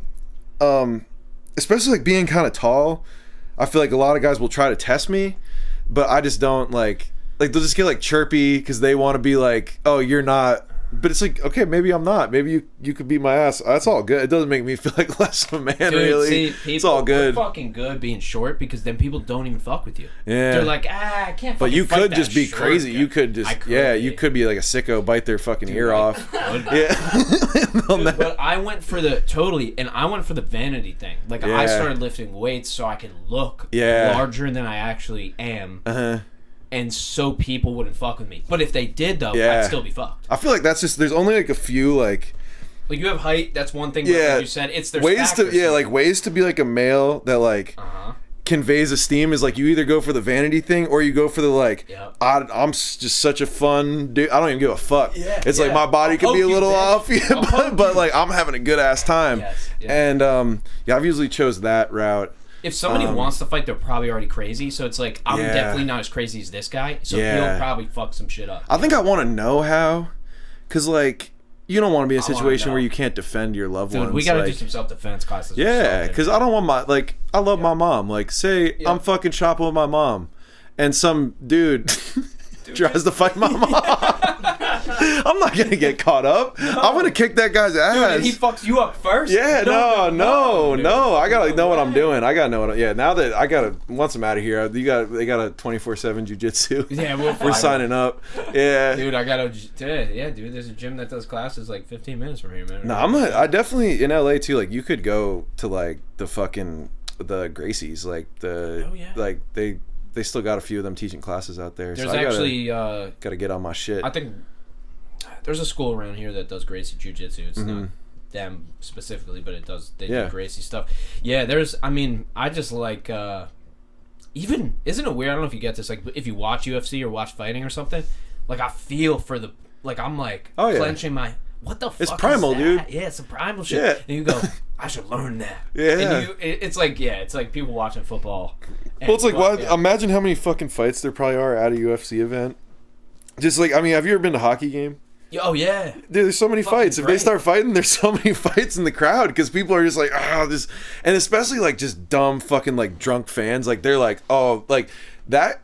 that's actually something that's funny, I think, is like our like dad's age type dudes, they have a different kind of confidence about fighting. Like they think that they could fight anyone. Like pretty much their whole generation is like, no matter who they are like, nope, nah, just give me a chance against that guy. It could literally be a UFC fighter and they'd be like, yo, give me a shot. My dad's like whatever 61 or something, and he still is like, I mean I was eyeing him up, you know, and I'm like, Dad, like, and he's not like, it's not that he's not in shape or anything, it's just like you're done. Like, are you really can't get knocked out at like, this age? They would actually really do it though. That's the fucking crazy shit, because it never ended for them. They went 20 years without a fight, but they did so many back then that their whole like view of it is that at any time, like, I will square, like, anybody, he's bigger than me, but I know he's got a bad knee and shit. It's like, dude, what? Like, that's what my dad always said, find the weakness. It's the nuts usually, right? So, but if you want to stay in the fight, you know, you got to try to find one not kick nuts. Yeah, you don't want to be that guy, but... So my thing is, I'm down.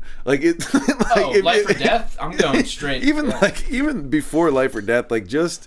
If they open up that box and I didn't want it at all, like, if I got to kick some nuts to get out of this... I'm down. Yeah. Like, because it's just like, hey, I'm not going about my day-to-day seeking violence, even in the least bit. Like, I don't want it. I don't want anything to do with it. I will fucking get away from it. The only things that make me feel violent is I hate when people are mean to their kids and employees, like, in public. I hate both of those things. Both of those things make me so, like, blood-boiling angry. But I would never do anything physically. But that's how I can get triggered in public. I hate that shit. But because it's just like you want to speak up for that kid or employee really bad. Yeah, and they might just be a totally shitty kid, you know. We don't even know. The kid's a piece of shit. Kid's a piece of he's doing fucking, he's selling loose cigarettes and shit. Yeah. Like, he's already down a bad path, you know. But he's a QAnon guy. Yeah, fuck, we lost him. Dude. He came back. He's like, how many people you think like went fully QAnon and then went back to their family after like, hey, you think I could still come to Christmas? No, I know I told you to go fuck yourselves, and that fucking JFK Jr. is coming back to rescue this whole country. But that's all we got. That's all we got in Dallas, man. He's coming back. And that was a time. I got no shame. I had fun watching those videos because it was fucking quarantine. I went through the QAnon thing. I was like, I'm gonna find out what these people are on. Because I was also like, it comes from a place where it's like, we were learning about the human trafficking and shit. So I think those people were like, "Oh yeah, Can you describe like the QAnon at all?" Yeah, so I think the gist of it is like, it came around the time of the Epstein shit, but it's basically like saying that Trump was working behind the scenes to like eradicate all these predators, and that his son Barron was a time traveler. And that JFK Jr. was going to come back right before the 2020 election, or the 2020 election, and I think that's essentially the gist of it. But it's like, I mean, it started in probably some reality, and then because it's like the shit with the human trafficking, I think was so hard for people to wrap their heads around. It's just like a fucking unfathomable evil, to where it's like, it's hard. But if you really try, it's actually not that hard to wrap your head around, like, the power dynamics of it and why they're doing it. If you can just see that people are like some people are totally immoral. They don't even think about morals a little. Mm-hmm. So I can understand it. A lot of people can understand it. I think for these people, they're like, someone behind the scenes has to be fixing this, and they just pick their fucking guy. But it's like, that's just the problem with any, like, there's no savior. There's no fucking dude who's going to fix your shit. Like, he's not going to be a president. He's not going to be there's no one guy that's going to come along and fucking just stop, like, a fucking global business worth billions of dollars that is incredibly illegal, that some of the most powerful people in the world are dealing with. You just think one guy's going to come around and be like, nah, it's over. Yeah. You're all going to jail. And it's Trump. And he was friends with the dude, and it's Trump, and he's got pictures with them, and like they were, he claims, he cut him off, but it's like, what'd you see? Dude, he would literally hire an expert and then not and be like, they're the best, and then he wouldn't even listen to him. No. So there's no way he's fixing all this other shit. No, it's not his thing. It's not like his thing is like. This isn't political. It's literally just fat personality. Yeah, that's what I'm saying. His thing is riffing. It's like he's a comedian, dude. Yeah, but that's what I feel like that everyone missed about the whole like from the first election was that like the thing he was able to appeal to people that were just really fucking desperate, and then but everyone tried to shame. Yeah, but his shit made sense. Like his shit of like these are all just like the they're not looking out for you. Yeah, I'm gonna look out for you. Like all that shit. Like you're right. Like it was a savior type of. It was basically. Make America Great Again was a. Nobody was saying that before that. Like, it's not like everybody had a realization like, oh, wow, it's actually not great. It's like, no, it was pretty fucking great. It's just, now there's this person. It was great for some people, for sure. Yeah, for sure. But, like, America's great if you compare it to anything else ever. You used to be able to fucking work one job and buy a house. Oh yeah, I totally understand. But like they weren't saying that until he was. It's not like they were all like, we're waiting for somebody to make it great. Like, well, he went to all the spots that like Bernie went to. Like it's like there's a fucking coal town that is everyone is fucking dying and their business is leaving, which is like where these fucking moronic goddamn like middle of the road politicians should be going, but it's like they just don't want to fucking go there, and because they know it's like they don't like these people hate them clearly. It's like we can't relate, but it's like Bernie or Trump. I think the thing that with Bernie is like he has like more of understanding of like what those people are specifically going through. I think he's researched it more. With Trump, he was just like, I don't exactly know what led us to this, but I'm gonna get you out. Yeah, but he's not. Bernie would have maybe won. Yeah, that's the thing. If he didn't get fucking jacked. if they didn't, just put all the cards against him. Yeah. I mean, he deserved that shit. Oh yeah, like because he's the only. I would not have been. Only dude with concrete policy. I would have been happy with Bernie. I don't agree with everything that he pushed, but that's not policy. The thing is, like, if you agree blindly with everything, like, that's you can't. Not like I just like I respect that guy. People say, hey, we know how fucked Biden is in terms of his age and his mental health and all that shit, but hey, Bernie's old as shit. Like you can't you can't say that he's not. So it's just pros and cons with these people. But if he didn't get jacked and they didn't force him out basically, and that was promising, man. I'm very, as we all are, curious to see how 2024 is going to play. Yeah, it's a fucking shit people storm, were saying, dude. I mean, okay, I don't think DeSantis is running with Trump. I think DeSantis. See, Rogan is trying to. He's backing DeSantis. No, I didn't know he was like backing. He's like he's a good. Like it was like I obviously like I don't have the transcript in my head, but I watched it on Twitter. It was like he was like, this is my guy essentially, and like I can't like my thing is just like I get people have like their ideas on like economics and shit, which is like I could really disagree with someone on that, and it's like whatever. But the thing that I just really like it irks me about the Republicans now is like these dudes who are like clearly not like fucking have Christian values, but they're just appealing to like these evangelical bases to get shit in. But then it's like we're literally gonna end up with sodomy laws in some of these states again, and it's just like how the fuck are we here? Like, dude, weed's almost gonna be federally legal, but then abortion's going backwards. You're not gonna be able to get head in Tennessee. No machine guns, but then concealed carry. It's like I don't know what the fuck is going on, dude. Yeah, I mean, I think. Yeah, I mean, what we'll probably have to like. What will we have to see a shooting every hour? Yeah. For to be like we're gonna do something. Smoke a blunt and have the handgun and be shooting them while you're smoking the blunt in school. You can't. That person can't have their girlfriend can't have an abortion. Yeah, I saw you talking about that shit, and people were getting after it. We had a whole podcast section about it and everything. I made the whole clip series on it. You fired up people. Yeah, man. Yeah, for sure. And I was obviously I'm people know what side that I'm on. I'm fully pro-choice and everything, but it's like you can't. People are mad that I didn't represent it how they wanted me to. That's the thing. It's like if I can't make fun of it, like yeah, you can talk about it however you want. Yeah, like that's my thing. Like I'll tell you my position. You're pro-abortion. 100%. Abort them all. Yeah, fucking kill them all, baby. That's fucking where you're kill at. Your baby. Like if you want to kill the fucking kid, like hey, and that's you could argue about that too, but it's just the way that I'm framing it, and I don't think like really my mentality, and this is going full on that. Honestly, that way is you don't know until you're that girl. Yeah. That has a decision to make. You know. Yeah. So I don't. I think that's like a kind of downright fact. I think it's a health crisis if you think, because just think about beyond what you think about if people should do it or not. Like, what is our foster system here? Like, what are we like? It's already shit. You're going to be introducing so many more fucking kids with nowhere to go. And then it's like the ramifications of stuff like that. It's literally goes on for generations, because it's like you're fucking up people's lives, not thinking about their lives at all, just being like, nope, this is a life, we gotta have this life no matter what. Like, I've literally seen people online telling girls that like have been sexually assaulted, like, you need to accept this gift from God.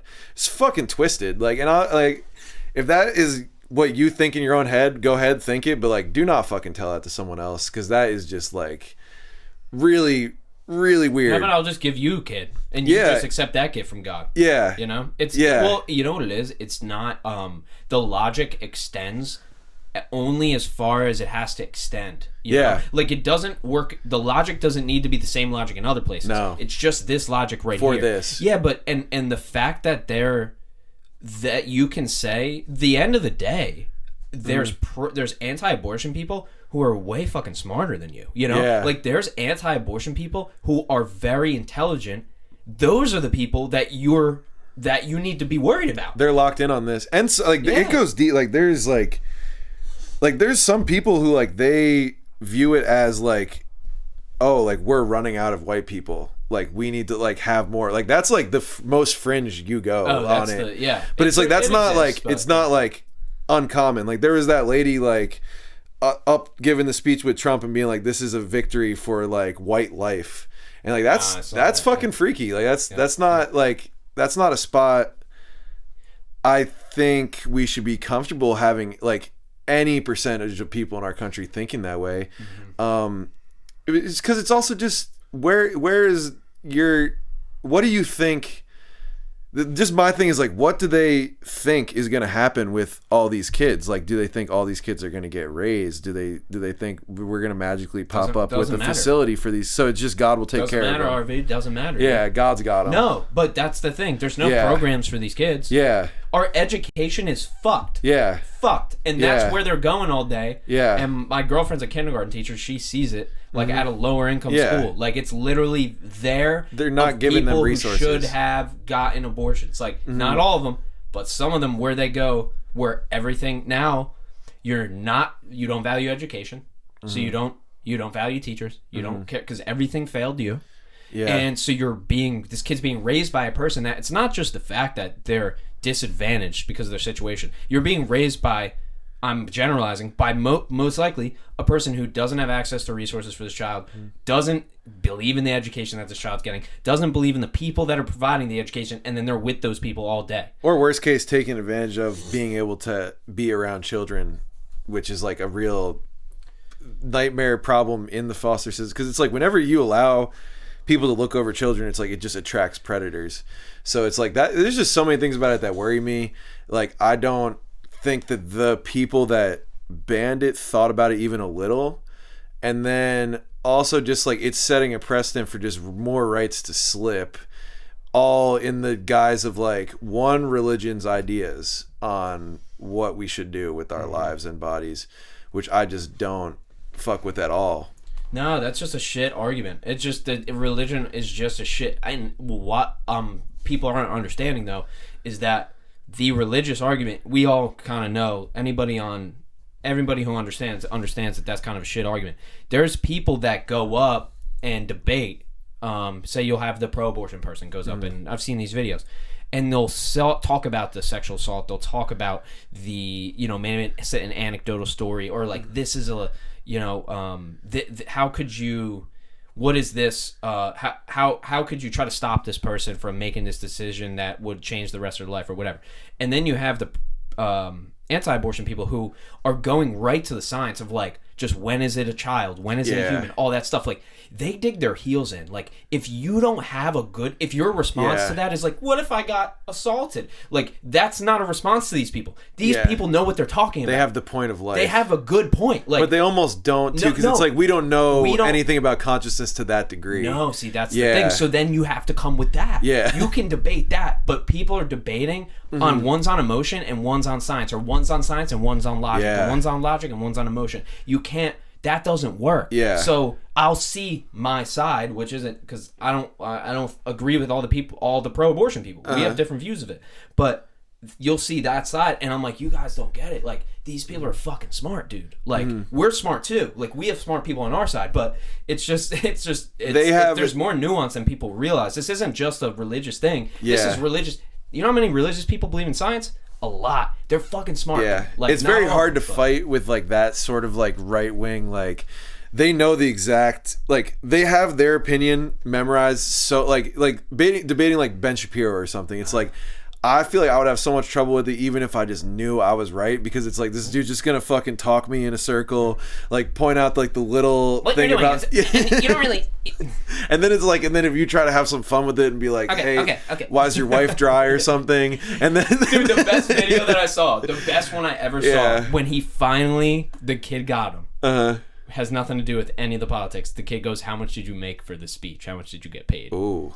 And he was like in the hundreds of thousands or something like that. That's good. And he's like, "You gonna talk about Hillary making that money?" Yeah. And the kid like dips out or whatever. And it's like, that was good. You can't get him on shit. Yeah. Once again, that's super fair. That's like one of the most fair critiques and ever on him. And he broke it, but he was sweating, bro. Yeah. He was sweating. Yeah. And I'm like, there you go, Ben. Yeah. He's fucked on gay people shit, dude. He thinks fucking he's can't take on it. A religious thing. Yeah. Like, gay isn't real. Like, That's it's the a weird choice and all that. I'm like, dude, you're losing me. Yeah, the other dude too, with Jordan Peterson, I always find kind of funny with him. It's like his like ideal man is like very contradictory to, I feel like, what he is as a man.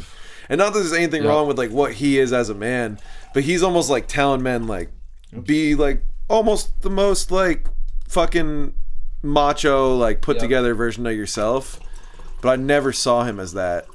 And that's what I just think, it's like that, like there's such a need for those right now, like just like male role model figures, because there's so many fucking guys in this country who are having trouble with work, are having trouble finding anyone to have sex with, are having trouble with, it's like that. You combine all those things, you're gonna be very depressed, and you're gonna have, and nothing's gonna seem too easy. And then these guys come along.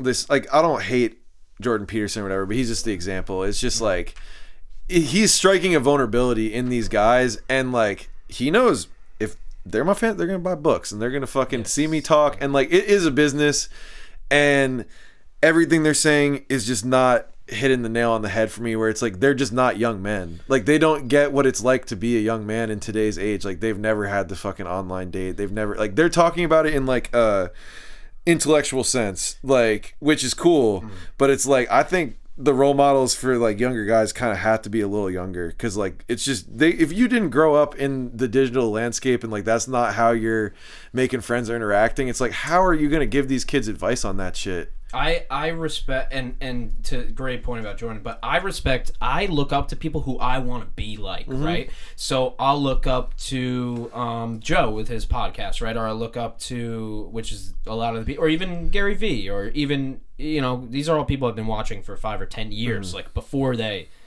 took the main stage or whatever. But like Gary with business, Joe with the podcast, like you have Cameron Haynes, like who with, or David Goggins, or these people, like, I was actually talking to somebody about this today. If I had a business mentor, if I had 2 mentors, one was made $100 million and from nothing and wasn't physically fit, and the other one made $100 million from nothing and was physically fit. The physically fit one I'm going to listen to, right? Because I want to emulate that.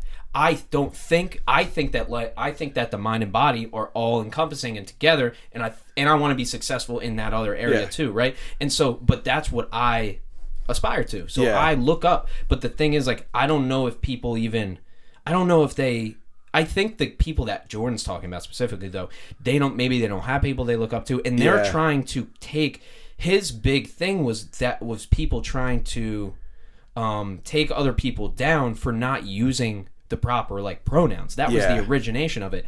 And I don't know if that comes from your parenthood or something like that, but that's kind of what he was railing against. I think first because they were trying to tell him to do something that you can't demand from another person. Yeah. But yeah, in terms of the role models thing though, like I just look up to people I want to be like. Yeah. But maybe people don't have that, or their role models are skewed, or I just think it's tough to know. Like, there's no one archetype to like a man should be.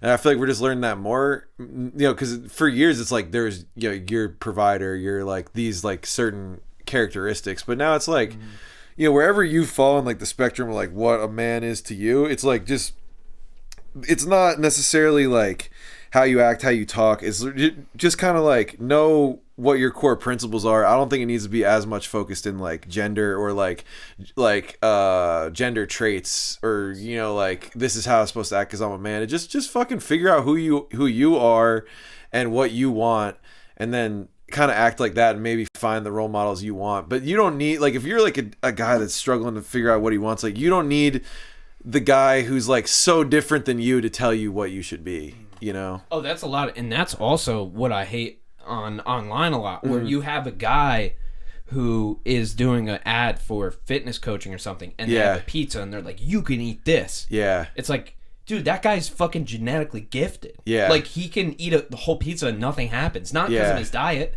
just because he's him. Right? So there's so much of that, you know, of people saying that you can, well, that's what you're saying kind of, is this massive disconnect of like, I think that but this is the thing, let's look at the facts, is that it's incremental changes, right? Like, you don't become a fucking Goggins or a fucking Jordan Peterson or a Trump or anybody. It's incremental changes over time anyway. That makes the difference. So it's interesting to look at though, to see, there's a weird, like, on one hand I'm like, our parents' generation, like you said, their teachers like beat them up in the closet and shit like that and fuck them up. It's a little too much. Yeah, maybe, but I was gonna say they turned out all right. They got it. They fucked us up a little bit too. But I respect that. Like, I respect like just getting like just having a scrap with somebody because you don't like them. You know, I respect that. That's one thing. And then our generation doesn't do that as much. Everybody sues everybody. If you get in a fight at 16 and that happens, then the parents sue you and then you're screwed for life. So then that's changed. So there is a softness a little bit because the landscape's changed. So then you have the internet. So, but then the pushback on that's like, now it's like there's all these like alpha male type podcasts. Like, I feel like it started with almost like Dan Bilzerian type character, but it's like this crazy aspiration that like just guys, you're not gonna hit it, like, and it's also like, if that's what you expect, it's not good. But then that's also kind of just what like the dating landscape has become because of social media, and it almost is like reverting back to like more primal kind of things. It's like a dude with so much status is eating up so many of the potential matches for your average guy. So it's like, it's not easy to be comfortable with that if you're just like, you know, guy like working fucking 9 to 5 and you are having trouble holding your girl down for, you know, the Dan Bilzerian type. It's tough to like let your ego come to terms with that. And I don't even know if it's supposed to, like, I don't, like, it's like not like how, like, it's not supposed to feel that good. So then I think those guys are like, they're looking for someone like, I need to get fired up, I need to become Dan Bilzerian. But in reality, it's like, I don't, like, you might have just met the wrong person. Like, someone probably shouldn't fuck you over for like the first opportunity to fuck a rich guy or whatever, and or vice versa on the gender level. Like, it's just, I think people are like assuming that everyone has these like morals of like the most clout thirsty person, when it's like it's not everyone. And that's always been though, that is a tribalist thing in terms of like the alpha male. But now you can just be an alpha male within your like little group, and so everybody, there's like personified alpha males, you everywhere, know, just everywhere. And it definitely, the social media has made it so much easier to be that person, and you can just kind of fabricate it. Whereas before, it's like you might have had to have the body, or you might have had to, you know, had all the girls be just naturally attracted to you. Like, there's people like that. There's guys that girls just more like naturally attracted to them than other guys, and they're not even, you know, the most fit or the most good looking or whatever, you know, just because they had some game. Or like they had a pheromone that was released or something. It was like working that. for them that night. But yeah, it's definitely not. Oh man, I mean, this whole thing. I heard a story of a guy who, I don't know what he looked like, but he sold supplements. Every Tinder date he went on, he closed them on the supplements. Holy and got shit. them to buy like $80 to $100. And that's why he dated. Like, Wow. that's like, he dated to date too, but he also closed all of them and like made a ton of sales. Holy shit. Yeah, so like that's part of it too. I mean, yeah, like, dating is like, it's a way amazing what the online dating is just. It doesn't it's not it. yeah.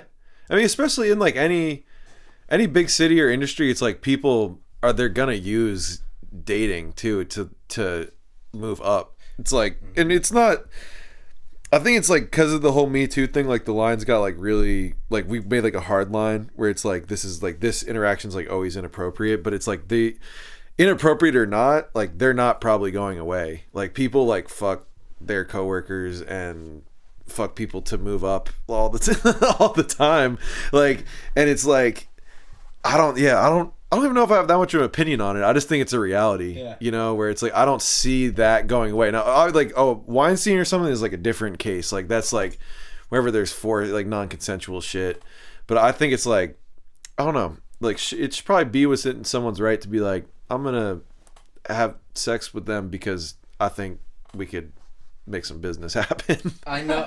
Like I don't know. Like there's a guy that I know who like married his wife because they just started working together. Yeah, and they like mostly did a ton of business together. Yeah, like they just as long as it's like if no one's being used, like it's not cool to be like, okay, I'm gonna fucking not be into this person. Dude, but if you are being used, they had that one Tinder. What's the guy, Justin or something? The Swindler? Maybe you can try. Was that the Tinder Swindler? I don't know. Check out Tinder Swindler, and then I think his name was like.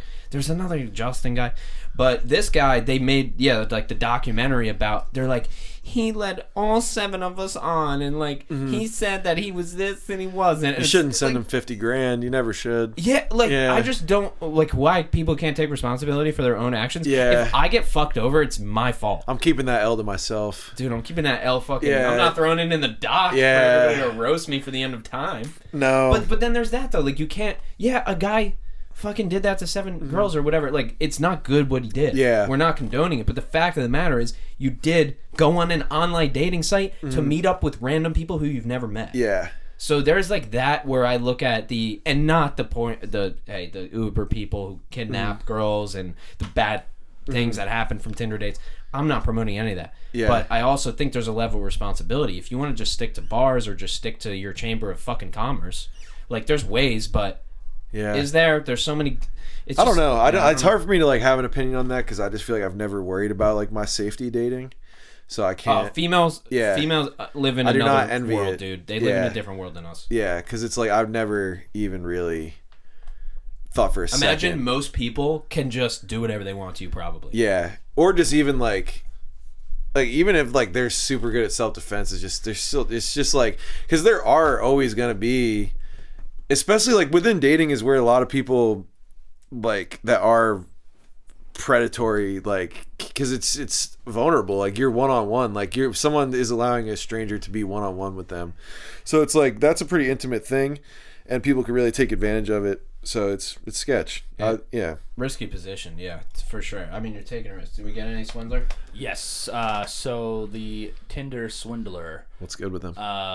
He was basically presenting himself on Tinder as Simon Leviev, and not even that good of a name. No, not that good of a name at all.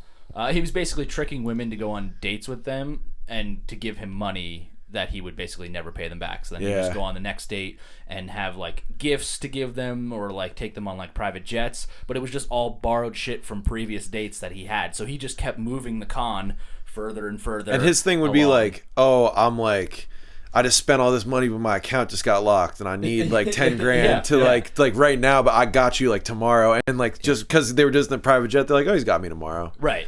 Yeah, so I could get like that's one that's True. It's not. I'm starting to see the like girl side. I could call him an idiot, but like, hey, I might fall for that shit too. Dude, if it's like a very attractive lady taking me on a plane and then being like, hey, can I get like $3,000? Like I got you tomorrow. Being a private jet, you know, and you like her, dude. Imagine, everyone. Dude, how many tickets he bought the Fire Festival this fucking Oh, guy? He yeah. probably managed that shit. He's probably the organizer. Yeah. Probably fucking was in there with Damn. those, with Ja Part of me wishes I Rule. went. Dude, dude, it's just so funny that Ja Rule is just like, yo, dude, I don't even know. Like, it was all cool. Whoops. You know, like, what? Like, he wasn't even involved in the scammy shit. It's just like, imagine you're just Ja Rule, fucking living your life, about to do a music festival on a fucking island. It's gonna be so sick. He was. Did you watch the documentary? I think he was kind of involved. Like I remember seeing. Like I remember a video in there of him like not realizing what, because it's just like a lot of people don't think about logistics. Like you could be an ideas person, but it's like if you're thinking of events that big and you don't think of logistics, you're playing with people's lives. Like it's like not good. No. Like a big event, and it wasn't good. No, it wasn't good at all. Yeah, and that's like, I don't love legit. Like it's not like the most fun thing in the world, but it's like you need to like train your brain to think about logistics a little bit, or at least know some people that are very detail oriented. If you I'm just not that guy. Like I just know that. Like I have people that work with me, so because I'm not that. Yeah. You know, and they'll be like, "Dude, we should do this." I'm like, "Yeah, just do that." Yeah. Because I don't have any ideas there. Like, yeah, I'll give you what we're gonna do, the big picture, but yeah, and that's kind of just knowing who you are. But 100%, it is an annoying thing, but without it, you're super fucked. And in a thing like that, it also shows you how easy it is to ruin your reputation, because that guy, I don't even know his name. It's probably better that we don't know his name. He's probably out. He's definitely out scamming more people. But it's like that's your rep, dude. Your rep is your name. You only get one name. You're the swindler forever. The swindler forever. At least it's a catchy name of all the names that you. His real name's Justin something, right? Or I think there's a Justin guy that I'm thinking about. That wasn't money. It wasn't money with the Tinder swindler was a different guy. Yeah, he wasn't even scamming him. I think. No, his real name is Shimon Hayat.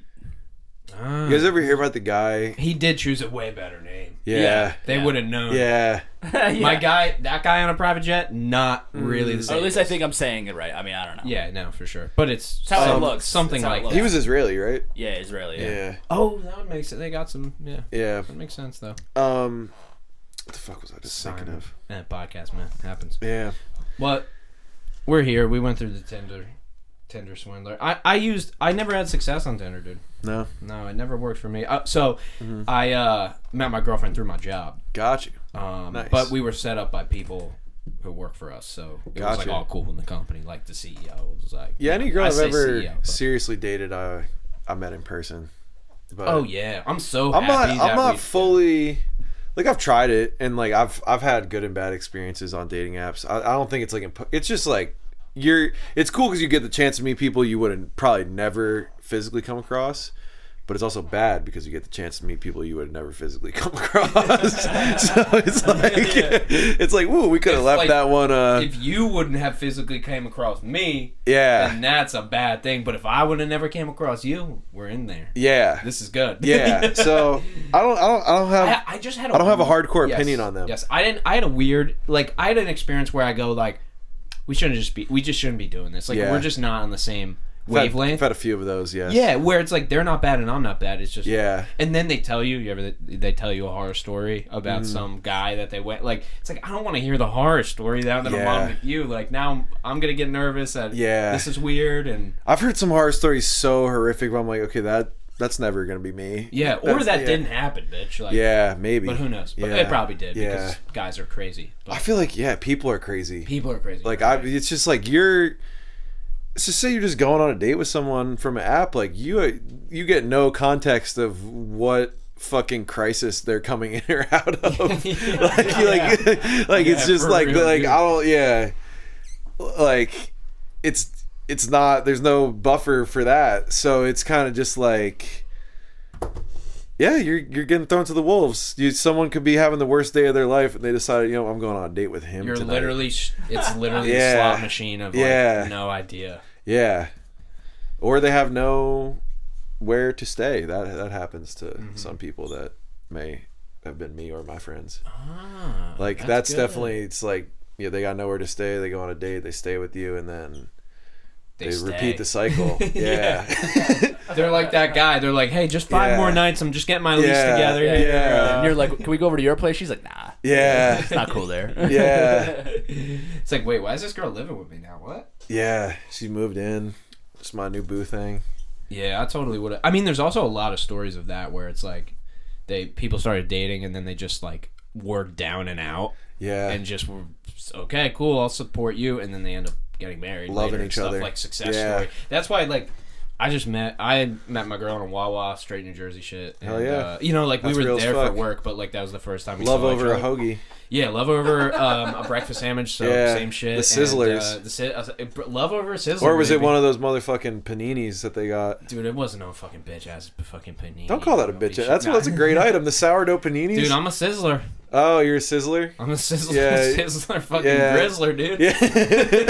That's me. Yeah, I can grizzle down a couple sizzles. That's never a problem, and I have. Dude, and I will. yeah. And maybe I will. I don't know if I will again though, because I love that fucking sourdough breakfast sandwich so much. That I don't know, dude. I'm full bagel sizzly. yeah, I feel you. Yeah, what am I? Yeah, I don't know. It's still weird. They call it Hoagie Fest, I think, but I don't know. Yeah, I call it a sub. But Yeah, it's fucking sub. That shit. It's like people who never lived here designed it. It's like, Well, I think it's like more of a Philly fuck thing. are you? That's Yeah. what I think. It's I think their origins. Oh yeah, dude. Are You know, oh shit. Philly. Maybe I'm not supposed to tell this, but You got the secrets? fucking, I'm telling it anyway. It has nothing to do with Wawa, unfortunately, but it's New Jersey. Spirit Halloween is gonna do it's called a Shuby costume. Okay. Which is like a guy with like a jersey on, socks and sandals, like a sombrero type of hat, aviators. So it's like it's like people who commute to go down the shore. Okay. Costume. And you got intel on this? I got intel because I have an in. Damn. In Spencer's, yeah, I have an in. Damn. Yeah, so I might have not been able Your to tell family that. owns Spirit Halloween? You sit on an empire? I have an associate. We're associated with the business. But yeah, man, no, just have a plant. I have a plant. Yeah. He feeds yeah. Yeah. He fucking feeds Yeah, me. he's a rat. He fucking... It's like The Departed. Dude, yeah, they're doing a Newark costume. They're fucking... Yeah. Like, wait, what? Like, Yeah. I got the ends. That's crazy. The ends, baby. Damn, that's insider trading information. That's insider trading. I think that's gonna bump them up. I'm investing. Wawas have pizza now. Whoa. Not all of them, just some. I haven't been around. I haven't. Oh, you're fucking not even in this game. So No. I've been spending more money on Wawa than I spend on probably fucking healthcare. Yeah, that's like that will do. Wawa, they lock you down. Yeah, dude. I mean, I'll breakfast, lunch, and dinner. They got me. Dude, they've got me full. I just stay in the parking lot because in about 3.5 hours I'm gonna be back. Yeah, I eat like they don't have any good like regional spot like that on the West Coast. What are they doing there? Not like a gas station food type thing. No one's doing that. You'll shit hard. Like In-N-Out. Oh, okay. You know, like that's like popular. Yeah, I like I think In-N-Out. In-N-Out's it's solid, but I don't know. I don't like. There's like taco stands are like fucking great. That's I guess like a quick food thing of but it's like I always love a Wawa type thing or like a fucking Sheetz. Or, I mean, I have love for 7-Eleven too. A lot of people hate 7-Eleven. That's honestly one of my dream sponsors. I don't know why, but it just I do know why. It's because like it just like so much nostalgia. Is like in my hometown, it was a boring ass fucking place. Like everyone would just hang out in front of the 7-Eleven and smoke cigarettes and drink. So it's like that's nostalgic to me. And I don't want a cigarette sponsor, but I'll be sponsored by the spot that sells them. But I won't tell kids I won't tell kids to buy them. Dude, Marlboro comes to you, you're freaking rocking. They're like, yo, you're the new Marlboro man. That's a little drastic, but I'm thinking just a low key back end sponsor. Just a little something on the shirt. Like you're the face of Marlboro. Yeah. Here's $1 billion. I always thought about that. I'm like, does that CEO just fucking sleep well at night? Like, we're innovating. We're fucking putting more nicotine, and then we're gonna do less, so they buy more. It's like that's our innovation. Has been the same thing. Yeah. Did you ever smoke? Oh yeah. Yeah. You ever have it? Dude, I love nicotine, dude. Yeah, me too. I fucking love that shit. I mean, I'm pretty good with it now. Cigars, maybe. I love spliffs. I love mixing it with weed.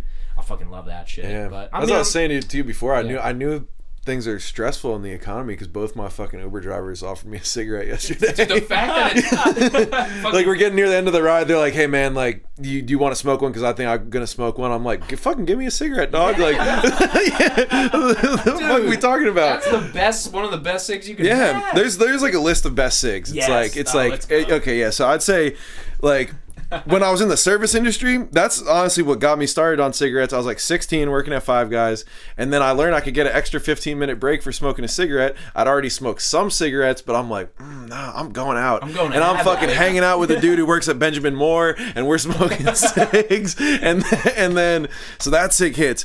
Cig at the end of a shift hits. Like, those are the two sober cigs that I feel like hit. Like, it's like a middle of like a fucking absolute war of a retail or food shift, or just like a manual labor, like, oh my god, I'm fucking done. Dude you're working with has a pack of cigs, you're like debating in your head, you're like, oh, I'll give you $1 for it. He's like, don't even fucking worry about it, don't pay me that $1. That's the type of guy that I like.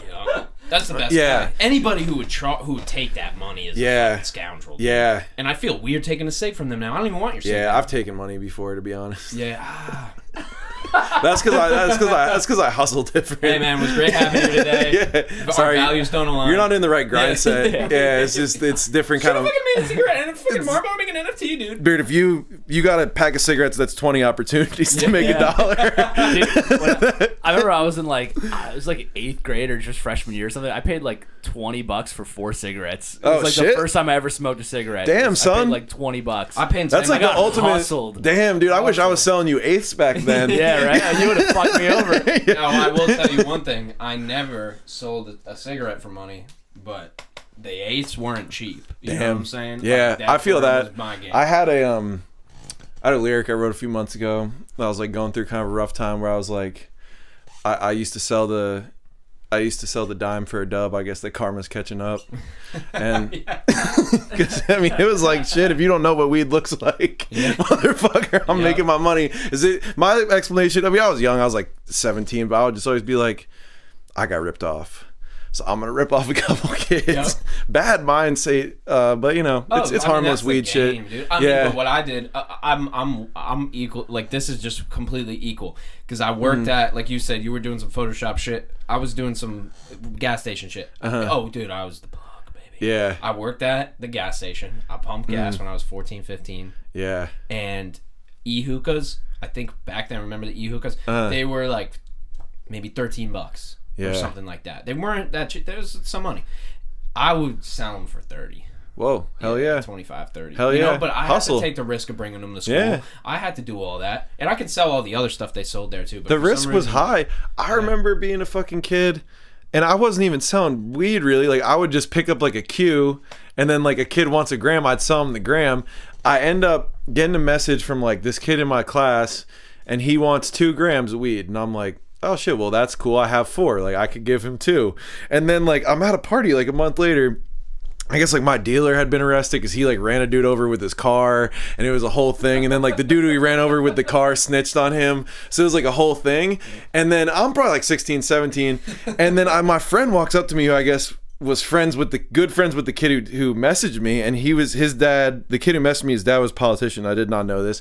He's like, yeah, the cops called his dad and told him that I was selling him weed through a Twitter DM. So like they're somehow like in my DMs, and I was just like, wait, are you serious? He's like, yeah, no, you're like, just don't sell any more weed for like a while. And I was like, okay, like I won't. It was like a kid I trusted, so I was like, I won't. But that was like, it was fucking bizarre. Yeah, I had, dude, I had a couple times when I was sketched out, but one of my guys sold to an undercover. Ooh. Or like somebody he sold it to sold to an undercover. You had foot soldiers? No, it wasn't my foot soldier. Okay. It was my plug. Got you. One of my plug's friends sold to an undercover. Got you. And I was like, there's undercovers? Yeah. Like, I didn't know that. Yeah. Yeah. Dude, I was selling grams, you know what I'm saying? Like, but yeah, dude, and statute of limitations is not up. Like, I'm definitely getting arrested, but nah, there's it's completely legal. They're wiping everything. How long can they? Like, if you do, I have no idea. I feel like not that long. I have said so much shit on this podcast, dude, that anything and everything, like, they can probably cuff me. Yeah. Like, there's a lot. If you haven't sold weed, grow up. Get a job. Yeah, what the fuck are you doing? Yeah, it's like, bro, if you're not selling weed, dude, fucking, you might as well just go work a regular job then, because you're not a fucking entrepreneur. You're not gonna. You shouldn't watch Gary Vee. Yeah. Don't ever think you're gonna fucking make it. Start fucking flipping Percocet. Yeah, you're not. Look at the margins. The margins on weed is going down. Dude, I was so much taking guy. I was so much around there, like taking a guy who fucking flipped weed, than a fucking guy who just fucking didn't fucking jack shit. Like, look at a brick of fentanyl. The margins are fucking through the roof. Fucking 80%. This is like way better than heroin. Like, I'm making like 4 times what I made off heroin. Dude, you guys, and then you turn it into an NFT, dude. Yeah, bro. You Fentanyl NFT. The fentanyl NFT is bussin'. Dude, you have all those custies now, bro. Yeah, no. We're fucking monetizing them motherfuckers. Dude, yeah. Let's go. Yeah. Damn, baby. I feel like the only NFT I would do is if meth. if someone like had my dick pic and they were like, it's coming out tomorrow, and I'd be like, it's coming out tonight for 10 grand.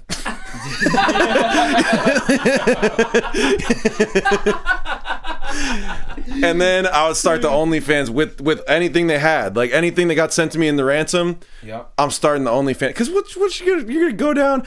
People are gonna see your dick. Okay. Why let them monetize? When you can monetize. All of us in the room, the chance that the public sees our dick is not as low as it used to be. Oh, it's high, dude. Yeah. Like, and then, honestly, dude, a reality where I don't think these bitches existed, bro. Nah. No, and this is far back, but like, who knows? They could have been bots back then. Nah, dude. Everyone's sent one to someone they shouldn't have sent to. Once again, if you didn't sell weed, get out of here. If you never sent a dick pic, I can't trust you. I don't know. I can't. But if you send an unsolicited one, fuck you. That's weird. I never fuck with that. Dude, I remember hearing about that in like 5th grade and being like, what is good with that? Get consent, baby. Yeah, you gotta get consent. Dude, pro-abortion consent. Get that dick pic. Don't get that unsolicited. Don't send that unsolicited shit. Is that abortion? Might not need to happen if you wrapped it up because you saw the package before you opened it. Hey, you know what's coming, so now we're make talking. a detersation. Now we're talking. Do they even like condoms in these states, though? I think they hate condoms, too. I mean, no one no one likes them. Yeah, but hey, man, send the pic first if you get the consent. No, well, yeah, the only way that you can send it unsolicited if you got a fucking hog, dude. Like if you got a fucking 29-inch. Yeah, I would take that. Like I would be like, oh shit, damn. That's all I would do. Like some dude like I knew like I wouldn't want it necessarily, but like if you send me just a picture of like a 2-foot dick, I'd definitely be like, oh, interesting. That's dude, I mean, my curiosity would take hold. Yeah. It was like those when you said, don't open it. Yeah. But like then they had to open it. Like, that's my boy's dick, bro. Like y'all, like I didn't open it. Like I just looked the other way. Like no, I'm opening. I'm looking. You gotta look. Don't be afraid to look. Well, we had our friend Mata on the podcast who had an interesting story about that. Yes, he did. Yeah, man, you gotta check that clip out. Yeah, but, that podcast is so fucking crazy. But yeah, he had a girl who was I won't tell it too well, but he was going on a date with this girl, and she's like, "Do you want to see a video of me sucking this guy's dick?" And he's like, yeah, obviously. And so he like watches the video, and it's like the biggest fucking cock he's ever seen. He was hurt? Yeah, he was he was like, all right, I guess this is the biggest cock. So then they go and they fuck in the back of his grandma's car, and then he's like, holy shit, I literally just saw her sucking the biggest dick, and now she's fucking the smallest dick that she's ever seen. It's just like yeah, one of those, man. But it's like, you're gonna watch the video. Hey, man. But I'm not. I don't know. I would watch it, and maybe I wouldn't even. And then she asked him what his 90 or what his 5-year plan was. Yeah. Oh, that's actually that reminds me of a date story. That was the best part of that. Yeah. The first date. He goes, "You're not in my fucking 5-year plan." You just my god! Me the video of a fucking, it's insane. Yeah. The first date, I was in a relationship for a while. The first date I went on, after that, I was like sitting down with this girl, and we're getting drinks or something, and she's just like, so what do you do for work? And I'm just like, well, I'm like working on these like film sets, like telling her like the shows I've been working on, and then I'm like, yeah, I do music, I play her my song. And then she's just like, yeah, I wish you told me this before we got here. I was like, what? She's just like, yeah. And then I'm just like, what do you do for work? And she's like, oh, I'm like an assistant to a realtor. I'm like, okay, like So I feel like we're kind of on equal footing here. You have a bullshit job. I have a bullshit. Yeah, it's like what's going on? And then it just like wait, but she was like serious stuff. Too serious, and nothing happened between us. Maybe I never she saw her again. Didn't like hip hop. Maybe so she seemed to like the song, but that could have been cap. But yeah, I mean, I never saw her again or talked to her again. But then one day, I was just like, I have a bad habit of putting my fucking phone in my pocket without closing it, and I just like take my phone out of my pocket and I'm just face to face with her on FaceTime, and and then she's just like, wait, why'd you call? And I'm like, oh, blah blah blah, it was in my pocket. And then she's like, oh, that's weird, yeah, I didn't have your number saved, I'll see you. And then I was like, all right, dude, just hit. She's savage. She was really savage. Just jab, fucking hitting you, dude. Yeah, I hope maybe she'll become a realtor one day. Yeah, and then Good luck. She can get divorced. Yeah. They all do that. Yeah. And normally get divorced, then they become a realtor. Yeah. That's how it goes. Yeah. Or if her grand scheme pulls off, she'll be a landlord. Dude, fuck you, Sink, dude. Fuck this Sink. Yeah. I'm purposely not. She would be such a shitty landlord. Fuck this bitch. I'm not a hater, but yeah, hey, if you're watching, you would suck as a landlord. Yeah, don't do that. Definitely don't fucking do that.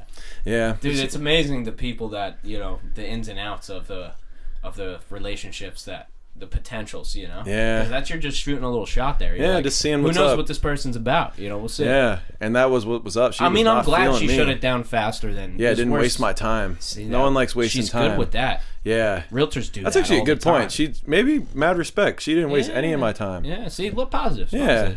But it's hard. It's hard to not waste people's time because you want to be nice. You also have no idea what this thing's going to turn out to be. Yeah, that's the other, because you could be like, oh, I kind of like him, but then you got to see it through. But then if you don't, then you're like, ooh, now I got to tell them I don't. And that's never easy. Yeah. And it's never easy to be told it either. I mean, it's gone both ways for me in my life. And no, me too. No, the ones that I cut off, though, I wasn't really that involved in. Like, it never got to. Like, I never had to cut one off that I was like, wow, this has been years or whatever, Yeah.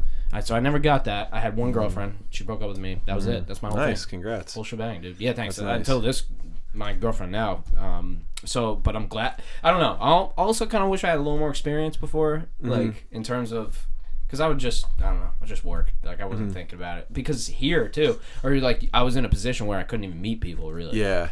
I would go to Aarvee. Nobody there's. You're not fucking there. Yeah. Like that doesn't happen there, because every girl there has a boyfriend or they're weird. So they're just resenting their parents for sending them to fucking community college. So their hormones are not popping, dude. They're definitely depressed as shit. So I couldn't do that, but yeah, that was so I never really got I was never in like a dating, even in college, man. I don't know. It was just hard because I always felt like I wasn't I needed a certain type of person, and it just wasn't fucking happening, man. Yeah. For some reason. But see, I'm down to like put like a square peg in a round hole for a little, and then see, and then be like, oh, why didn't it fucking work? Yeah. Because it was clear from the beginning that it was never going to. Anybody would have told you that. But yeah. It's like, But no, I mean, there's a fun of it that's where you don't have to know the person that way, and you're just having fun. Yeah. But I think it's like people, I think not, in modern day, I think not as many people, like, everyone wants that, they think, but then once people are in like a casual type of thing, a lot of times they have trouble with it, which I think is pretty natural, because it's just like, you're having sex with people, you're going to catch some feelings sometimes. That's how the cookie crumbles, baby. Yeah, I feel like also it's two people, like you, if both aren't on the same page, like if the other person wants it's more. so hard to be too. Yeah, like I got lucky, honestly. Yeah, I've gotten lucky a couple times in my life where you kind of like same time have the same level of attraction, but that does not happen too often. No. Or it even just like your lives have to be almost on similar paths, just like the amount of time you could like, or they have to be cool with like if you're really busy at this time, whatever, That's what I do, long distance, so like we're dedicated as fuck. We're like, hell yeah. I'm like, this wouldn't have worked like at all. You got you got a chastity belt on and everything. Dude, I got I'm belted up. Dude. Yeah. I got 3 locks on that, dude. I don't know where those things are, bro. A bear's not getting in. No, fucking yeah. Dude, fucking that's what they use, bro, in those dumpsters, man. Yeah. Nice chastity belt. So how do you have a secret? Do you have something to give people, like love advice? Oh no, I'm not good at Not definitely good not at good it in this category. But well, I would say to make a long distance relationship work. You 100% the first thing is what we talked about. Like you have to be on the same page about where this is going. Yeah. And not constantly, but repeatedly Both know and accept and like reaffirm that.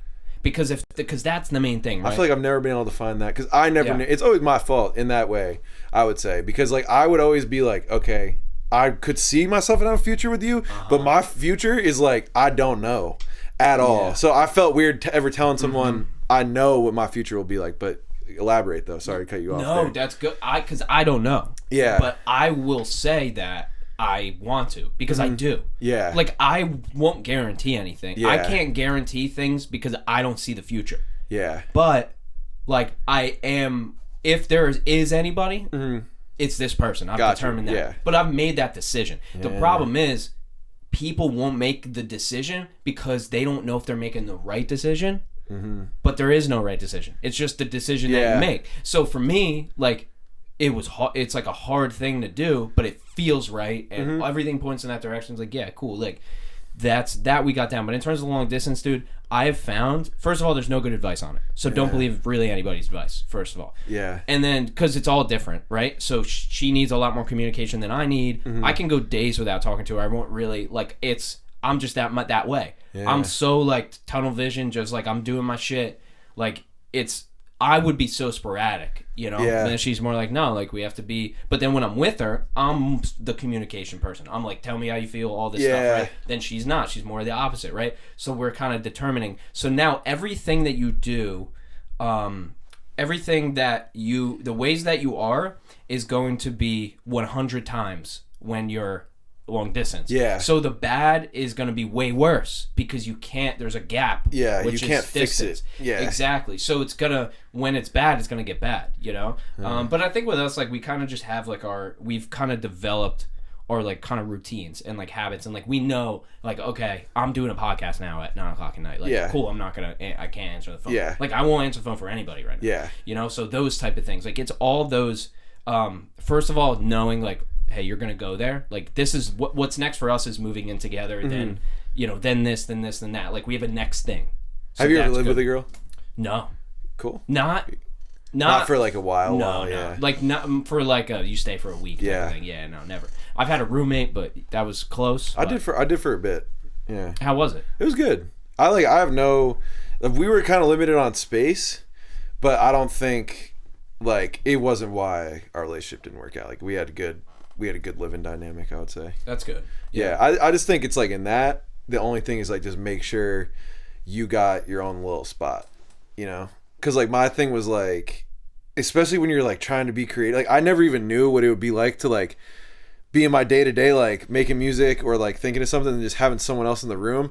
It really does make you like think about it more, and it's not her fault, it's not anyone's fault. It's just like we're in a small spot right now, but it's like I'm making a beat or something. Generally, like if it doesn't sound that good, I could just move on. But it's like if there's like an audience member in the room, even if she's like the biggest sweetheart, does not give a fuck about what this sounds like, I'm still acting a little differently.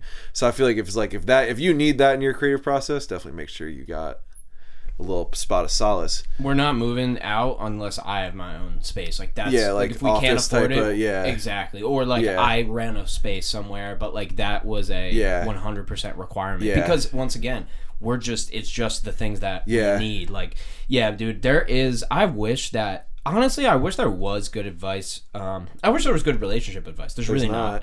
I think the love languages are pretty good. Yeah. Like, I think that's pretty good to determine, like, what you value. Like, all right, she might value affection. I might value words. Like, I'm a words person. Yeah. I'm like, if I worked for you, I'd want you to tell me, like, this is a good, like, you're doing a good job, or, like, this was good. This was bad, but, like, this was good. Like, that's how I'm more of a You need to for it to be clear. Yeah, affirmations and stuff like that. Maybe she's more of affection. She doesn't care about what the fuck you say. Yeah. She only looks at what you do, or whatever.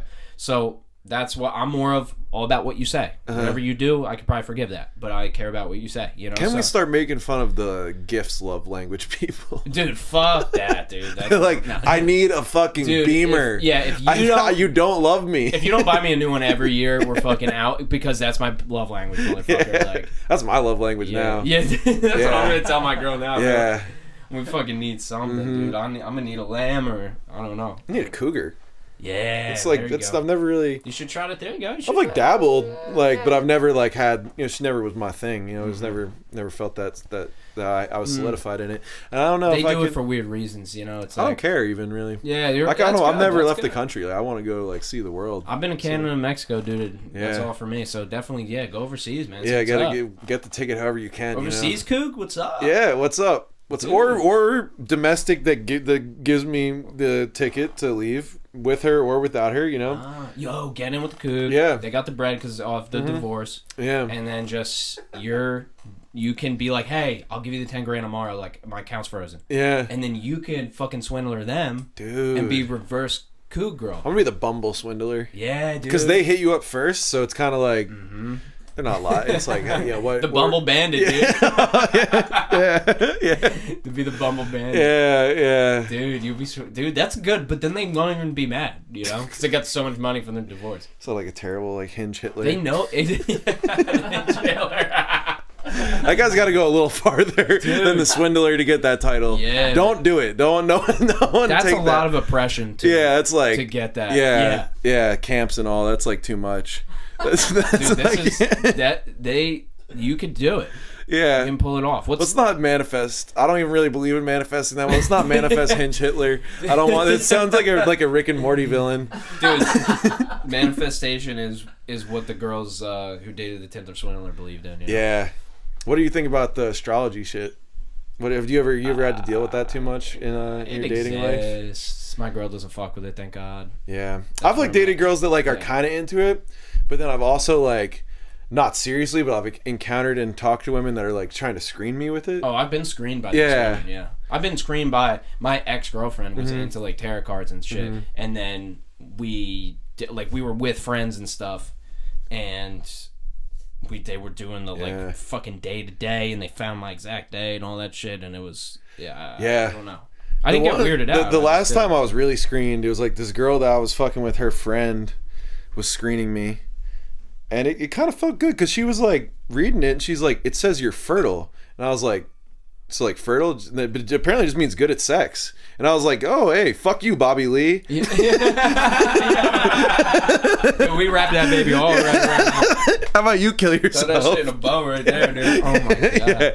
Yeah. But yeah. So the one day I got to get my revenge on Bobby Lee. I'm not gonna tell him to kill himself. But you gotta give him something good though. Yeah, like glitter bomb. You ever hear of those? Oh yeah. Dude, that guy's been glitter bombed before. Yeah. He hasn't. Oh yeah. I love you, Bobby Lee. I'm not killing myself, dog. I'm sticking around. You're gonna have to meet me. Like they did with the how they made the Trump face, like just the head. Like do that for Bobby Lee. So like if he killed himself, like it would just be his head, and you'll send him that as like a cake or something. That's intense. Yeah. That's intense. Even not a bad idea. Intense. He might like it. Yeah. No, it's intense enough for him. He's a bit of a twisted guy. I feel like it could work. Yeah. Dude, it's You know, I just remember too, speaking of comedians, fucking saw Greg Fitzsimmons, that guy. Fucking great, dude. Yeah, he is great. Funny guy. Got kind of weird with my girl. Whoa. like he was just like looking at, like, it was like, it's comedy, but he was just like looked her up and down. I was like, yeah, I'd fuck you back in the day, or like I'd fuck you now, or like I was just like oh dude, they don't care. They're all just dude, like, imagine how black people feel at a lot of these shows. When just Mark making Norman a really weird racist joke. I might not get any laughs for the next 20 minutes. All right, we're in New Brunswick, let's go. Like it's like, dude, your girl, the fucking anybody, like. Yeah, I feel like, I think you should be able to say it, but sometimes I feel like maybe some jokes should have repercussions. Like not like like someone should be able to like at least say something back to you. Like, I think in some circumstances, it's tough. Because you can, and we've seen it. You can say something back, and it's really funny, and then the comedian's cool, the crowd's cool. Yeah. But it's just, well, you know what they say actually is don't speak unless you're spoken to. Yeah. So if they are looking at you or speaking to you, you can 100% say something back. Yeah. That's respected. Yeah. Like my thing is just like, are they trying to be funny? Or are they just like saying whatever weird fucked up things on their mind that they know is gonna piss people off, knowing that they could just deflect on being a comedian. And this is like I very much defend comedians too, but I do feel like some definitely do that. Well, you're gonna take advantage of your job. Yeah, and So, it's a pretty easy like, job to take advantage of. Yes, and you go through a lot of shit in that job. Yeah, like as in with entertainment. So yeah, you're gonna use the benefits of your job. I mean, dude, Chris D'Elia, dude, is the one. He's the perfect example. Yeah, he took it a little too far. Being extremely weird, like having really young girls like go to his hotel room and then like. Yeah, I knew some. Yeah. Oh no shit. Yeah. Oh wow. Yeah. Like that is the, prime example of like pushing it way. Yeah, too far. I can't fuck I don't. I love. Yeah, I don't. Yeah, I loved him so much too. I don't. It's just like weird. I don't think I fuck with that dude. I don't like. It's definitely. It was hard to understand. It's like it was such a weird line because it's like he might have not done anything technically illegal, but it was definitely weird. And it definitely there wasn't fake fucking screenshots. No, it's so many and like. Well, he admitted. Yeah. Too, Oh yeah. So, yeah. Yeah. I did also meet like someone whose stepmom got jerked off in front of with Louis. Whoa. Yeah. Shit. So I was like, yeah, dude, that's pretty. If anybody had a fucking phone camera, dude, they could have really made out. Yeah, and I met fucking this kid whose mom shot R. Kelly's music video. So I'm like, kind of, the degrees of separation between some of the most canceled people ever and me is like getting too close. People would say to me, "Don't like we have a do not playlist." What and R. Kelly's on there. Events, yeah, he's been on there. Yeah. MJ's been on there. R. Kelly's been on there for sure. And I don't actually have an artist that they did something and then I just banned them from my. It's pretty tough to be like anyone that says that. They probably still listen to like the Beatles and shit, and like they like beat their wife. Like it's like you could always find like, not that the actions of these artists are excusable in my opinion, but it's kind of just like Chris D'Elia's is worse than Louis. Yeah, definitely. Yeah. It's like the Louis thing is just him being like having that. Like, I think about him. It depends. Like I don't know exactly how they all went down.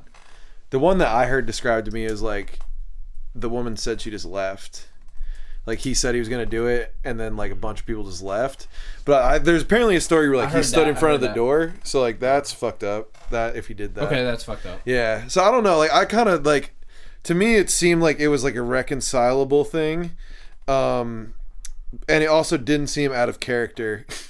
So everything about him and his life and his comedy and his TV show is about how fucked up his life is and how fucked up he is. Yeah, like that's. Like, I don't want Cosby coming back. I don't want Weinstein coming back. Like, some people should have a path to forgiveness. Dude, Johnny Depp's fucking good, dude. Yeah, I don't know. Like, Chris D'Elia is like an interesting one. I don't know. Like, I'm just back to watching him again. Yeah, I mean, it's just I just think about it like if I was his friend, would I want to chill with him again? I don't know. Yeah, and he would call, and I've heard him like say like, oh, all these people went fake on me, but it's like you gotta kind of understand like if you get caught up in some weird shit like that. I'm not gonna be mad. This is like never happened to me, but like just like even if it was a rumor that I was involved in something like that, it's like if someone that is like an acquaintance of yours or like a professional friend doesn't want to associate with you anymore, how the fuck are you gonna blame them for that? It's kind of weird to like expect. That's also something that I noticed like being in like a local scene in New Jersey. It's like sometimes like people like they don't fully understand like depth of friendship with people. And like maybe they don't have like really good friends or like whatever it is, but it's like they kind of expect like ultimate loyalty from people they don't know that well, which is really not a healthy or good thing. It's happened to me a lot. Yeah, if you run the podcast, it's gonna happen to you all the fucking time. A lot of times of like, dude, people who I'm like really good friends with now, even or who I didn't see it like where I thought, what the fuck is this guy doing? Like I'm gonna get fucked over here. I'm gonna get robbed. I'm gonna get like whatever. And then they ended up being fine, you know? Yeah. And then I have others who are like, oh, you're just trying to take advantage of me, you know? Yeah. And then, it's so hard because and then especially if you're like a nice, decent person, you just want to like people to be happy and like you want to help them. And it's just, I don't know, like you don't actually know them that well. Yeah. It's like, you could know someone like pretty well, but still just be like, you know, if you hear something about them that they're fucked up, it's like that you're allowed to take that in consideration, your opinion of them. I don't know, it's kind of Yeah. It's weird. If you it's like don't my wanna- best friend I've known for 10 years and I feel like it's totally not true, Yeah. that's a different thing. But if it's And then someone you that call I've done them. like, this is the real shit though. You just call them on the yeah. phone and see what's up, and then you got to deal with it right there. Yeah, but if it's someone I've done like 3 shows with, I'm not calling them. Yeah, no, exactly. I'm just gonna like let that work itself out. If they're innocent, cool. If they're not, I don't like. That's really not my problem. Or even if just like I don't want to be their friend, but like necessarily I don't want to hang out with them one-on-one, but like I'm cool with them. And like I just think it's like people should be notice that like if you live a long life, you meet a lot of people, the levels of friendship you have with everyone's totally different. That doesn't mean it's bad at all. It could still be such a great relationship even on like an acquaintance level. You know, just Better that way, I think. Yeah. When you don't have to get into the details. Yeah. Yeah, that's why that's a massive benefit of the podcast too, because I can just go really deep with people, but I don't really need to like spend a lot of time with them because I don't even spend a lot of time with I spend time with the people I work with. Like that's really it, you know, and my girlfriend, and that's it.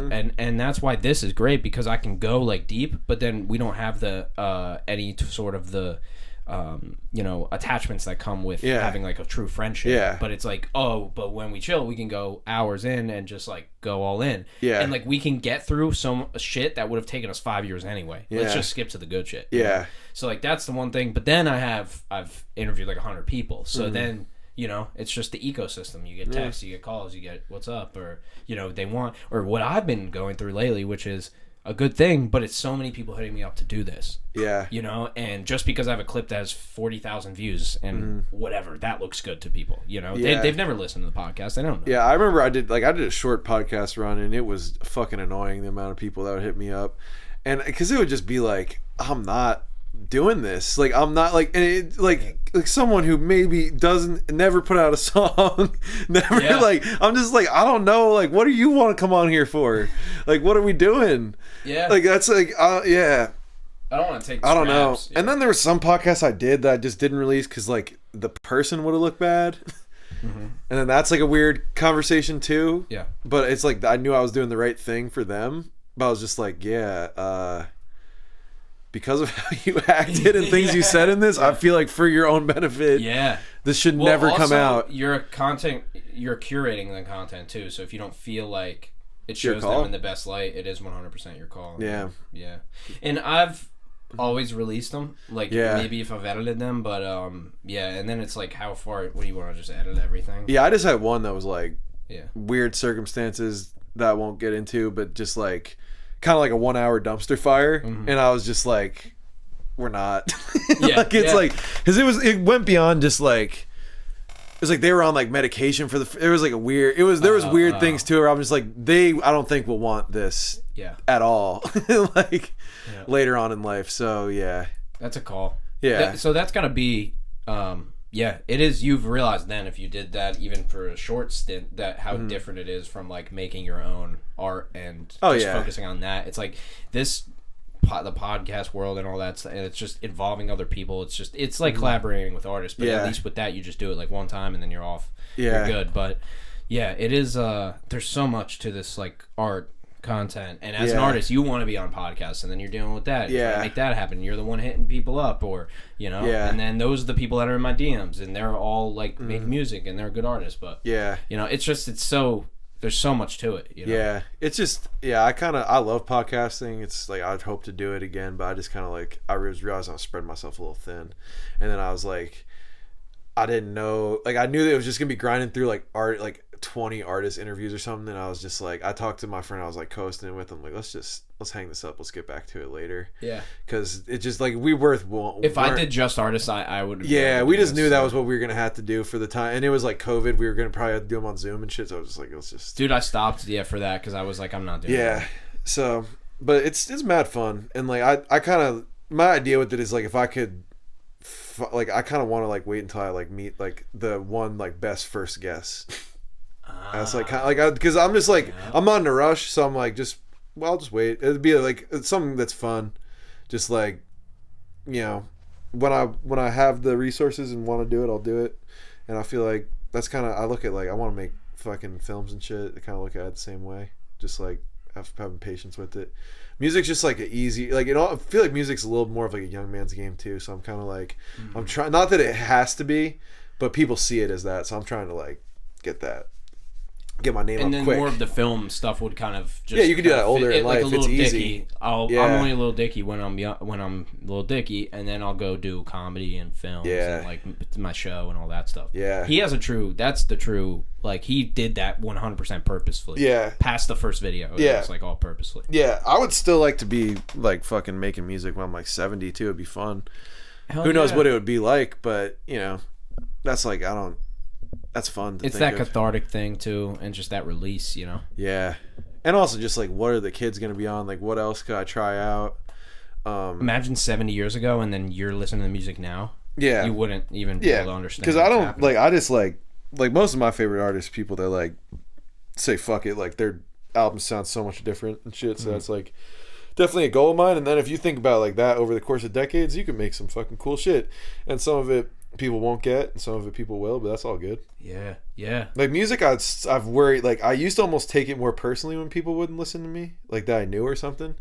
But now I don't give a I'm like, it's fucking music. Like I know that it's up to my taste, and I'm confident in myself that it's good, so I'm like just like, all right, yeah. Do you feel like your sound has changed? Yeah, because I could see that it's definitely changed. Yeah, like, but it's like I still make stuff that would sound like I would have made years ago, but it's like my focus definitely shifted a little. I had a friend in college who was like I started out mostly just like rapping, like I would sing a little, but then like my one friend, I was like, I can't sing, and my friend's like, you can fucking sing, you just gotta sing like all the fucking time.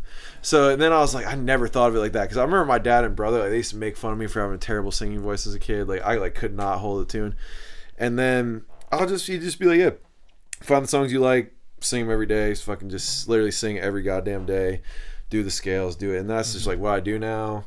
Been doing it for years, and now it's like I'm not a great singer, but it's like I could sing, and I couldn't sing before. So that kind of taught me a lot of shit about life too, where it's just like things that I used to think were talent, it's like it's mostly just time. Yeah, it is a lot of time. Reps. Yeah. Like ain't no overnight shit with this shit, dude. Like there's like like stuff with art, like perspective, you can't get that with time. Like there's like that's artists need experience for the writing portion. At least like some people can fake it. I have trouble with that. Me too. I gotta write about shit. But it's definitely, there's a lot. If you really dissect your life, and everyone's life's got a lot there. It's just like, what do you want to talk about, and then also knowing that people listen to it makes it awkward, because like knowing some people, like you could be hurt by someone or something and want to talk about it, but it's like, do you want to open that back up or whatever? Sometimes you don't. But lately I've just kind of been like, I'm gonna talk about that shit, because it's not necessarily how I feel now. It's just how I felt when I made the song.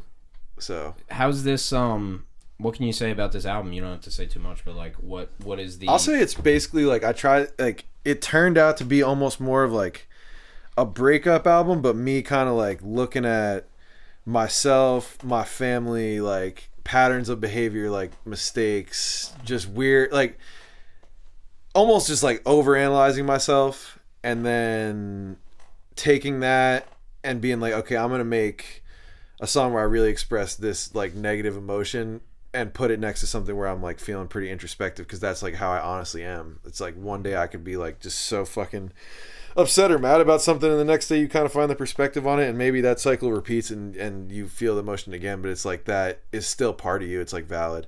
So I was like, if I could just let all that out in there and it all kind of fits, then we got it.